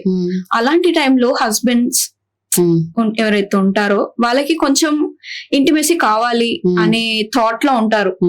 ఎందుకంటే వర్క్ ప్రెషర్ ఉండొచ్చు, లేదంటే ఆఫీస్ లో కొన్ని సమ్ కైండ్ ఆఫ్ కాంటాక్ట్స్ ఉండొచ్చు. సో అది దేనికి దారి, మళ్ళీ సమ్ అవుట్ సైడ్ అఫైర్స్ అని చెప్పొచ్చు మనం, అవుట్ సైడ్ అఫైర్స్ పెరుగుతాయి. సో అలాంటప్పుడు ఇక్కడ వైఫ్ కి ఏం తెలీదు, తను కూల్ గా ప్రెగ్నెన్సీ ప్రాసెస్ లో ఉంటుంది. మళ్ళీ ఇంటికి తిరిగి వచ్చాక ఆ రిలేషన్ లో కొంచెం ఏదో తేడా కనిపిస్తుంది వైఫ్ కి. ముందున్నట్టు నా హస్బెండ్ లేడు, ఇలాంటి ఏదో సమ్ తన అజంప్షన్ అనుకోవచ్చు. బట్ ఉందా లేదా పక్కన పెడితే కొంచెం చేంజెస్ అయితే కొన్ని కనిపిస్తాయి. అందరిలో అనను, బట్ కొందరిలో అయితే నేను కూడా అంటే పర్సనల్ గా నేను చూసాను. ఓకే, దీనికి ఏంటంటే it is nothing related to pregnancy. ఇక్కడ ప్రెగ్నెన్సీని కానీ వైఫ్ అండ్ హస్బెండ్ దూరంగా ఉండడాన్ని కానీ బ్లేమ్ చేయొచ్చు. ఏంటి అంటే అది తెలిసిన తర్వాత ఆ మైండ్ అనేది, ప్రెగ్నెన్సీ ఉన్న ఉమెన్ మైండ్ అనేది చాలా డిస్టర్బ్ అవుతుంది. ప్రెగ్నెన్సీ తెలిస్తే అంటున్నారు. డ్యూరింగ్ ప్రెగ్నెన్సీ ఓకే, సరే ఆఫ్టర్ ప్రెగ్నెన్సీ అనుకోండి, ఈవెన్ చైల్డ్ కేర్ అది ఉంటది. మదర్ హెల్దీగా ఉంటే చైల్డ్ ఉంటుంది. Even pregnancy, after pregnancy also ఆ డిస్టర్బెన్స్ కూడా మళ్ళీ పిల్లలకు వెళ్తుంది. అలాంటి సిచ్యువేషన్ లో అసలు ఆ ఉమెన్ ఏం చేయాలి? యాజ్ ఏ ప్రయారిటైజ్ గా తను సెల్ఫ్ కేర్ తీసుకోవాలా, లేదంటే ఆ ఫ్యామిలీలో కాన్ఫ్లిక్ట్స్ ని సాల్వ్ చేసుకోవడానికి ట్రై చేయాలా? ఆ ప్రెషర్ అనేది ఉంటుంది కదా వాళ్ళకి. అదే అన్నాను, ఇది జనరలైజ్డ్ టాపిక్ కాదు. ఒక చీట్ చేసే టెండెన్సీ ఉన్న అబ్బాయి అయితే వైఫ్ ప్రెగ్నెన్సీలో ఉన్నప్పుడు చీట్ చేసి ఉండొచ్చు, దానికి ముందు చీట్ చేసి ఉండొచ్చు, దానికి తర్వాత చీట్ చేస్తాడు. Sex is a basic human need. కానీ అలాగని ఒక 6 నెలలు సెక్స్ లేకపోతే ఎదుటి మనిషితో అంటే వేరే వాళ్ళతో అఫైర్ పెట్టుకునేంత టెండెన్సీ ఉంటుంది అబ్బాయికి అని నేను అనుకోను. అది ఒకవేళ చీట్ చేసే నేచర్ కానీ, ఎక్స్ట్రా మ్యారిటల్ అఫైర్స్ కానీ ఒకవేళ తన నేచర్ అయితే అది ఎప్పటి నుంచో ఉంటుంటుంది. డు నాట్ రిలేటెడ్ ఓన్లీ ప్రెగ్నెన్సీలోనే కాదు, ముందు కూడా ఉండొచ్చు. అది ఆ పర్సన్ నేచర్. ఓకే, దాని ప్రెగ్నెన్సీకి కలపొద్దు అంటున్నాను నేను. అంటే దట్ ఈస్ రైట్ టైం కదా, తన అబ్సెన్స్ లో అలాంటి ఫ్రీడమ్ దొరుకుతుంది కదా ఆ పర్సన్ కి. ఒక మనిషి చెయ్యాలనుకుంటే ఎప్పుడైనా చేయొచ్చు, ఎలా అయినా చేయొచ్చు. కరెక్ట్. ఇప్పుడైనా చేస్తాడు, 10 ఏళ్ళ తర్వాత చేస్తాడు, 20 ఏళ్ళ తర్వాత అయినా చేస్తాడు. దాన్ని ప్రెగ్నెన్సీకి రిలేట్ చేయొద్దు అంటున్నాను. ఓకే, ఆ మనిషి తాలూకా పర్సనాలిటీ ఇస్ డిఫరెంట్. అంటే ప్రెగ్నెన్సీలో ఉన్నప్పుడు ఆ ప్రెషర్ ని ఎట్లా హ్యాండిల్ చేయాలి మనం ఆ ఉమెన్ పర్స్పెక్టివ్ నుంచి? ప్రెగ్నెన్సీ అన్నది ఏదో ఒక బిడ్డను కనేయాలి అని కాదు. బిడ్డ అనేది వైఫ్ కి హస్బెండ్ కి మధ్యలో ఉన్న ప్రేమకి రిప్రజెంటేషన్ అంటాను నేను. My daughter is the representation of the love between me and my husband. అలాంటి సిచ్యుయేషన్ ప్రెగ్నెన్సీలో వైఫ్ ఎక్కడికో వెళ్తే ఇంకొకరితో రిలేషన్షిప్ లోకి వెళ్ళాడు అంటే is your baby a product of your love or just a product of your sex? Correct. Do you want to live with that person for all your life? Wife ఇదే అనుకుంటుంది. ఆ questions వేసుకోవాలి మీకు మీరు. ఇప్పుడు ఈ సిచ్యుయేషన్ లో ఇప్పుడు ఏదైనా అనిపించవచ్చు, బట్ అదే మళ్ళీ ఒక సంవత్సరం తర్వాత 2 సంవత్సరాల తర్వాత కూడా అవ్వచ్చు కదా. బికాస్ ఆ పర్సన్ తలక నేచర్ డిఫరెంట్. మీరు ఎవరినైతే కోట్ చేస్తారో ఆ పర్సన్ తలక నేచర్ అలాంటిది అయినప్పుడు అది ఎప్పుడైనా జరుగుతుంది. కరెక్ట్. జస్ట్ ఒక 6 నెలలు సెక్స్ లేకుండా ఏ మనిషి బతకలేడు అని నేను అనుకోను. Okay. That is not the reason. That is the inherent nature of that person. అంతే. అంటే కాకపోతే అన్ఫార్చునేట్లీ అది చాలా స్ట్రెస్ఫుల్ సిచ్యుయేషన్ అవుతుంది ఆ లేడీకి. బట్ దెన్ అదంతా అనుమానం ఒకటేనా కదా? ఎందుకు అడుగుతున్నానంటే వైఫ్ అండ్ హస్బెండ్ రిలేషన్ అన్నది ఓవర్ ద ఇయర్స్ మారిపోతూ ఉంటుంది.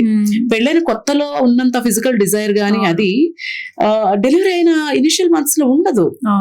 వైఫ్ కి ఎక్స్పెక్టేషన్స్ అలాగే ఉన్నాయేమో, ఆ అమ్మాయి మనసులోనే అనుమానం ఉందేమో, హస్బెండ్ మంచివాడేనేమో కదా. చాలా మంది హస్బెండ్స్ బిడ్డ మధ్యలో ఉన్నప్పుడు అసలు ముట్టుకోరు వైఫ్స్ ని. అవును. They try to stay away. Correct. వాళ్ళకి ఆ డిజైర్ రాదు. మరి అనవసరంగా అనుమానిస్తోందేమో, ఏమోలే కదా అన్ని. So you have to trust your partner. అసలే స్ట్రెస్ఫుల్ ఫేజ్ ప్రెగ్నెన్సీ డెలివరీ అనేది. అప్పుడు మళ్ళీ మీరు ఈ అనుమానాలు పెట్టేసుకొని మిమ్మల్ని మీరు టార్చర్ పెట్టుకోవడం అది ఫెయిర్ కాదని నా ఉద్దేశం. చీట్ చేసి ఉండేవాడు ఎప్పుడైనా చేస్తాడు. అన్ప్లాన్డ్ ప్రెగ్నెన్సీ వస్తే అంటే ఏం చేయాలి? Unplanned pregnancy or unwanted pregnancy both are different. Even if it is unplanned, మీరు ప్లాన్ చేసుకోలేదు కానీ ప్రెగ్నెన్సీ వచ్చింది, అది మీరు ఉంచుకోవాలనుకుంటే it is fine, go and consult doctor, continue the pregnancy. Unwanted అయితే యాజ్ ఎర్లీ యాజ్ పాసిబుల్ వెళ్ళాలి. ఇక్కడ కూడా నాకు చాలా బాధిస్తుంది. కొంతమంది వస్తారు, మేడం మాకు ప్రెగ్నెన్సీ వద్ద అబార్షన్ కావాలంటారు చాలా క్యాజువల్ గా. చూస్తే 3 నెలల ఎండింగ్ ఎంతో ఏంటుంది. అమ్మ ఇప్పటి వరకు ఏం చేస్తున్నావు, ఎప్పుడు తెలిసింది ప్రెగ్నెంట్ అంటే, 1.5 క్రితమే తెలిసింది మేడం. మరి 1.5 క్రితం తెలిసినప్పుడు అప్పుడే నువ్వు ఉంచుకోకూడదు అనుకున్నప్పుడు అది ఫెయిరా? ఇంకొక 1.5 పాటు బేబీని గ్రో చేయటం అది ఫెయిరా? వద్దు అనుకున్నప్పుడు వెంటనే రండి డాక్టర్ దగ్గరికి, వెంటనే మెడికేషన్ తీసుకోండి, టెర్మినేట్ చేసుకోండి. అంత ఇండెసైసివ్ గా ఉండకూడదు. కంటిన్యూ చేసుకోవాలా లేదా అన్న డైలమాలో కూడా చాలా మంది ఉండిపోతారు. ఆ క్లారిటీ ముందే ఉండాలి కదా. దట్ క్లారిటీ అంటే వస్తే కంటిన్యూ చేసుకుంటానా లేదా అన్న క్లారిటీ అన్ప్రొటెక్టెడ్ సెక్స్ చేసేటప్పుడే ఉండాలి కదా. పోనీ అప్పుడు లేదు, ప్రెగ్నెన్సీ టెస్ట్ పాజిటివ్ వచ్చిన తర్వాత కూడా క్లారిటీ రాదంటే ఎట్లా? క్లారిటీ కోసమే వారాలు కావాలంటే ఎలాగా? తప్పు కదా. ఆ రెస్పాన్సిబిలిటీ ఉండాలి కదా మనకి. మన బాడీకి ఆ రెస్పెక్ట్ ఉండాలి, మీద మనకి ఆ రెస్పెక్ట్ ఉండాలి, బేబీ గురించి కూడా ఉండాలి. కరెక్ట్. వీలైనంత వరకు అవాయిడ్ అన్వాంటెడ్ ప్రెగ్నెన్సీస్. వచ్చాక ఏం చేయాలన్నారు కదా మీరు, అసలు రాకుండా ఉండాలంటాను నేను. బర్త్ కంట్రోల్ మెథడ్ ప్రాపర్ గా గైనకాలజిస్ట్ అడిగి స్టార్ట్ చేయండి. What is stopping you? చక్కగా యూజ్ చేసుకోవచ్చు. ఏమేమి ప్రొసీజర్స్ ఉంటాయి అన్వాంటెడ్ ప్రెగ్నెన్సీస్ కి రాకుండా ఉండాలంటే? ఏమేమి ప్రొసీజర్స్ ఉంటాయి? బర్త్ కంట్రోల్ పిల్స్ ఉంటాయి, కాపర్టీ లాంటివి ఉంటాయి, ఇంజెక్షన్స్ కొన్ని ఉంటాయి. వీటిల్లో మీ లైఫ్ స్టైల్ కి మీకు ఎన్ని బెస్ట్ ప్రాసెస్ ఇట్ డిపెండ్స్. అదే వాళ్ళ లైఫ్ స్టైల్ కి వాళ్ళు రోజు ఒక టాబ్లెట్ వేసుకోగలరా లేదా, లేకపోతే వాళ్ళకి ఆల్రెడీ ఒక బేబీ ఉండి ఒక 3 ఏళ్ళు వద్దా, లేకపోతే ఒక 3 నెలలు 6 నెలలే వద్దా, ఇట్ డిపెండ్స్ ఎంతకాలం వద్దు.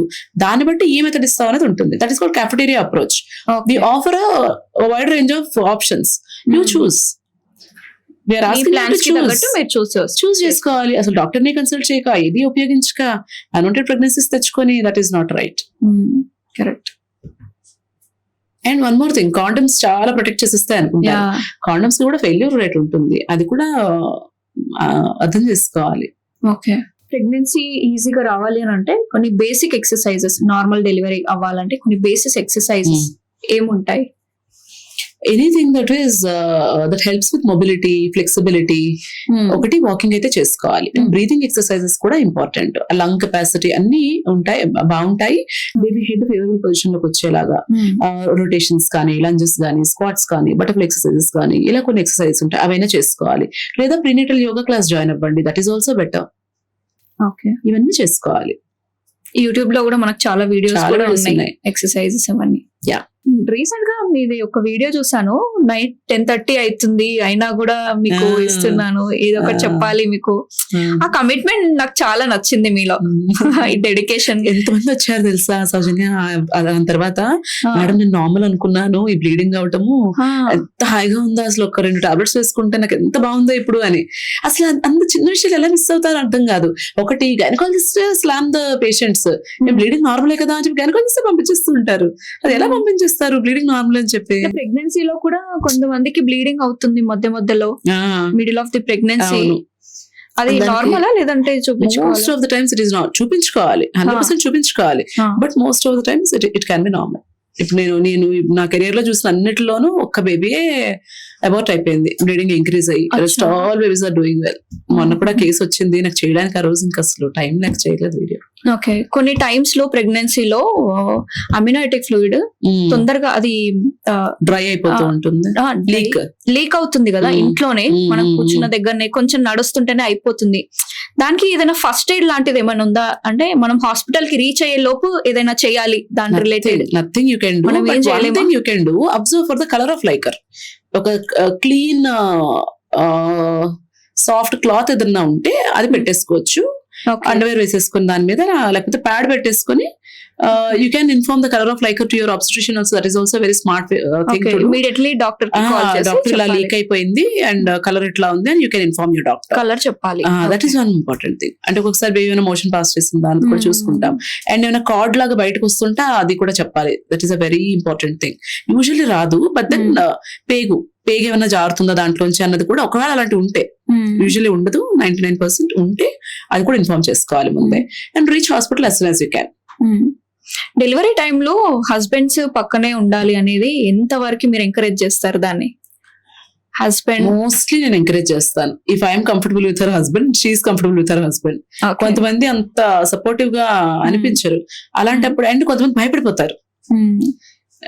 రీసెంట్ గా డెలివరీ చేసింది అయితే వాళ్ళ అత్తగారు, అబ్బాయికి ఎంత భయం అంటే అసలు చెకప్ కి కూడా రాడు. అమ్మాయిని వాళ్ళ మదర్ ని పంపించేస్తాడు, అంటే అబ్బాయి వాళ్ళ మదర్ ని, తన కిందనే ఉంటాడు, అస్సలు రాడు. వాళ్ళ అత్తగారు అయితే అమ్మ కంటే బాగా తెలుసా, అంటే అంటారు కదా, ఇప్పుడు అత్తని మనం అమ్మలా చూస్తే అత్త కూడా మనల్ని కూతురులాగా చూసుకుంటుంది. కరెక్ట్. సో ఆవిడ ఎంత దగ్గరుండి ఆవిడకి కోఆపరేట్ చేసిందంటే అమ్మాయికి, నార్మల్ డెలివరీకి. తనది హైదరాబాద్, అమ్మాయిది హైదరాబాద్ రాకుండా నా కోసం ఉండిపోయింది. హైదరాబాద్ నుంచి వైజాగ్ వచ్చి చూయించుకుందా?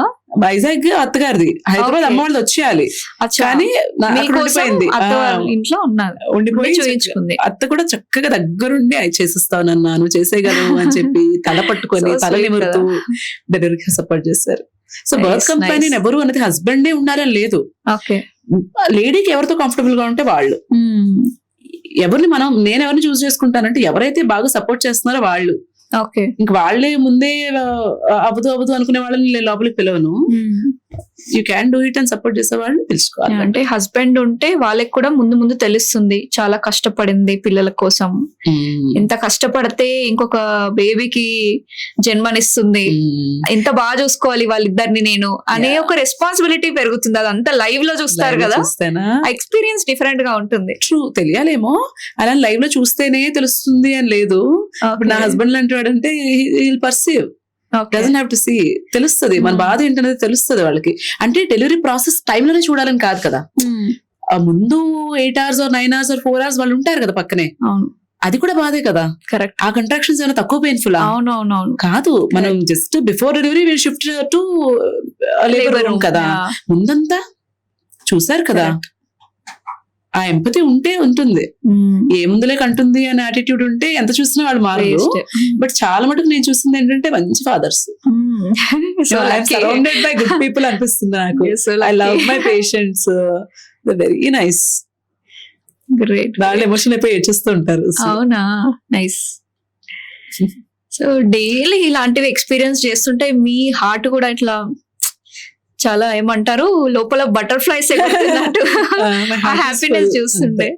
It's a bit stressful but all is well that ends well అనుకోవాలి. కొంచెం హార్ట్ రేట్ డ్రాప్ అయిపోతూ ఉంటుంది. లాస్ట్ డెలివరీ అయ్యే ప్రాసెస్ లో ఇన్స్ట్రుమెంటల్ డెలివరీ చేయాల్సి వస్తుంది. అప్పుడు హార్ట్ రేట్ డ్రాప్ అయితే నా హార్ట్ రేట్ పెరిగిపోతూ ఉంటుంది. But when the baby comes out crying, daily నేను చూస్తుంటాను, సెల్ఫీ పెడుతుంటారు బేబీతో, ఈ రోజు ఈ బేబీ అంటే మాకు కూడా అరే ఎంత బాగుంది అనిపిస్తుంది చూస్తుంటే. హ్యాపీ, అదేదో నేను కన్నంత ఫీల్ అయిపోతూ ఉంటాను. అంటే end of the day as a team గా వర్క్ చేస్తున్నాం కాబట్టి అందరు హ్యాపీగా ఉంటారు దాంట్లో. అండ్ ఎస్పెషలీ మనకి ఇప్పుడు మీరు ఇక్కడ ఉన్నారు, ఎంత ప్రశాంతంగా చేసుకుంటున్నారు వర్క్, లేకపోతే నేను ఇక్కడ ఉన్నాను, నా కూతురు ఎక్కడుందో తెలియదు, ఏం చేస్తుందో తెలియదు. It's the family support that you have కదా. నేను అదే అడగాలనుకున్నాను, యాజ్ ఏ పేరెంట్ గా మీరిచ్చే పేరెంటింగ్ టిప్స్ ఏంటి? నా as a parenting- working women గా నా పేరెంట్స్ Especially. కొంచెం పెద్దగా ఉంటాయి. ఆ, అంటే పిల్లలు కావాలనుకున్నవన్నీ ఇవ్వాలి అని అనుకోను. నేను వాళ్ళతో ఉండట్లేదు, ఎక్కువ టైం స్పెండ్ చేయట్లేదు, సో వాళ్ళకి ఏదో ఒకటి కొనేసి ఇచ్చేద్దాము, కాంపెన్సేట్ చేసేద్దాము లంచం లాగా అని అనుకోకూడదు. ఓకే. చాలా మంది దే థింక్ దట్ వస్తువులు కొనిచ్చేస్తే కాంపెన్సేట్ అయిపోతుందని. వస్తువు ఎప్పుడు కాంపెన్సేట్ చేయదు. ఈ 2 రోజులు నేను తనతో ఉండను, ఇవాళ రేపు ఉండను, ఎల్లుండి బాగా ఎక్కువ వర్క్ ఉంటది, ఉండను. సో ఐఎమ్ థింకింగ్ ట్యూస్డే మధ్యాహ్నం మేము ఇద్దరం బయటకు వెళ్ళాలి. So that is the quality time I want give. Time ఎప్పుడు టైం తోనే కాంపెన్సేట్ చేయాలి. కరెక్ట్. అండ్ ఇంకొకటి, కొంతమంది చాలా మంది హౌస్ వైఫ్స్ అంటూ ఉంటారు అంటే స్టేటస్ అప్డేట్స్ చూసి, మీరు ఎలాగంత టైం స్పెండ్ చేస్తారు, అన్నిసార్లు పాపనెల బయటికి తీసుకెళ్తారు అంటారు. అదే. మేము ఇంట్లోనే ఉంటాం కానీ చేయలేము అని. వాళ్ళ ఇంట్లో ఉండి వాళ్ళ రెస్పాన్సిబిలిటీస్ తో బిజీగా ఉంటారు. మనం వర్క్ చేస్తూ మన పనులతో బిజీగా ఉంటాము. మనం ఏమనుకుంటాము, మనం పిల్లలతో లేము అనుకుంటాం. వాళ్ళు ఉండి లేనట్టే పాపం. కరెక్ట్. ఇంట్లో ఉండి కూడా వాళ్ళ పిల్లలతో స్పెండ్ చెయ్యరు. మనమే అయ్యో ఇవాళంతా ఇంట్లో లేనే అని చెప్పి వాళ్ళని కొంచెం తీసుకుని బయటకన్నా వెళ్తాం. హౌస్ వైఫ్స్ అది కూడా చేయలేరు పాపం. సో ఆ రకంగా మనం మామ్ గిల్ట్ అప్పుడప్పుడు అనిపిస్తుంది. బట్ మామ్ గిల్ట్ లో మనం కూరుకుపోకుండా వెంటనే దాని నుంచి బయటకు వచ్చేయాలి. ఈవెన్ ఐ ఫీల్ దట్ అయ్యో టైం స్పెండ్ చేయట్లేదమ్మా ఎక్కువ పాపతో అనిపిస్తుంది. But I like it's okay. అన్ని రోజులు చేయలేకపోవచ్చు, ఇవాళ చేయలేను, ఇంకొక రోజు కాంపెన్సేట్ చేస్తాను. అలా అన్ని పనులు అన్ని రోజులు చేసేయలేం కదా. ఇవాళ పాడ్కాస్ట్ ఇంటర్వ్యూస్ దీనికి ప్రయారిటీ ఇచ్చాను అనుకో, రేపు నా ఫ్రెండ్స్ తో కాసేపు టైం స్పెండ్ చేస్తాను, ఎల్లుండి ఎక్కువ వర్క్ చేస్తాను, ఆ తర్వాత రోజు I try to spend with my daughter. Okay. Multi tasking, I don't believe in multi tasking. Okay. Do you? No. Great. So it's great conversation అనుకోవచ్చు. చాలా క్వాలిటీ టైం స్పెండ్ చేసాం మనం యాక్చువల్లీ ఈరోజు. చాలా విషయాలు, చాలా మంది పేరెంట్స్ కి యూస్ఫుల్ అయ్యే ఇన్ఫర్మేషన్ మనం షేర్ చేస్తాం ఈరోజు. So thank you so much for your valuable time. And Vizag నుంచి ఇక్కడ వరకు ఈ రోజు మొత్తం 3 ఇంటర్వ్యూస్ సక్సెస్ఫుల్ గా ఫినిష్ చేసుకున్నారు. ఈ పని చాలా కష్టం అండి చేస్తుంది. ఈ లైట్స్ ముందు ఉండి కూర్చుని మాట్లాడటం ఇట్స్ డిఫికల్ట్ లిటిల్ అనుకోవచ్చు. So thank you so much. Thank you for your commitment. Actually me patients కి ఏదైతే మీరు ఆ కమిట్మెంట్ ఇస్తున్నారు కదా, డైలీ మీ పేషెంట్స్ కి ఏదైతే హోప్ ఇస్తారు కదా, ఇలా ఉండాలి, అలా ఉండాలి, అదవుతుంది, ఇదవుతుంది, చేద్దాం అనే ఎంకరేజ్మెంట్ ఉంటుంది కదా, దట్ ఈస్ ఇన్వాల్యుయబుల్ అనుకోవాలి. ఎందుకంటే అందరు డాక్టర్స్ చేయలేరు అది. ఇప్పుడు జ్వరం వచ్చింది అనుకోండి, డాక్టర్ దగ్గర వెళ్ళినప్పుడు ఓకే ఇది వేసుకోండి సరిపోతుంది అని పంపించేస్తారు నార్మల్ గా. అంటే అది కూడా ఒక స్కిల్ అనుకోవచ్చు. మీరు ఒక పేషెంట్స్ ని, వచ్చిన వాళ్ళని ఒక ట్రస్ట్ బిల్డ్ చేయడం ఒక స్కిల్. అది మీలో కనిపించింది నాకు. అంటే ఇప్పుడు మీరు అన్నారు కదా జ్వరం వచ్చింది టాబ్లెట్స్ రాసిన, నేను అలా చేయను. అదే డిఫరెన్స్. ఎందుకు వచ్చింది, నువ్వేం చేస్తుంటే వచ్చింది, ఇది మళ్ళీ రాకుండా ఉండాలంటే నువ్వేం చేయాలి, నువ్వు ఇప్పుడు ఏ టాబ్లెట్ వేస్తున్నావు, ఎందుకు వేస్తున్నావు, ఇది ఎక్స్ప్లెయిన్ చేస్తాను. కరెక్ట్. సో కన్సల్టేషన్ అనేది ఇవన్నీ ఇంక్లూడ్ అవుతాయన్నది నా ఒపీనియన్. సో ఆ షార్ట్స్ కూడా అలాగే చేస్తూ ఉంటాను కాబట్టి అది ఏంటో అలా రీచ్ అయిపోయింది అంతే. Thank you for having me Soujanya. Thank you so much.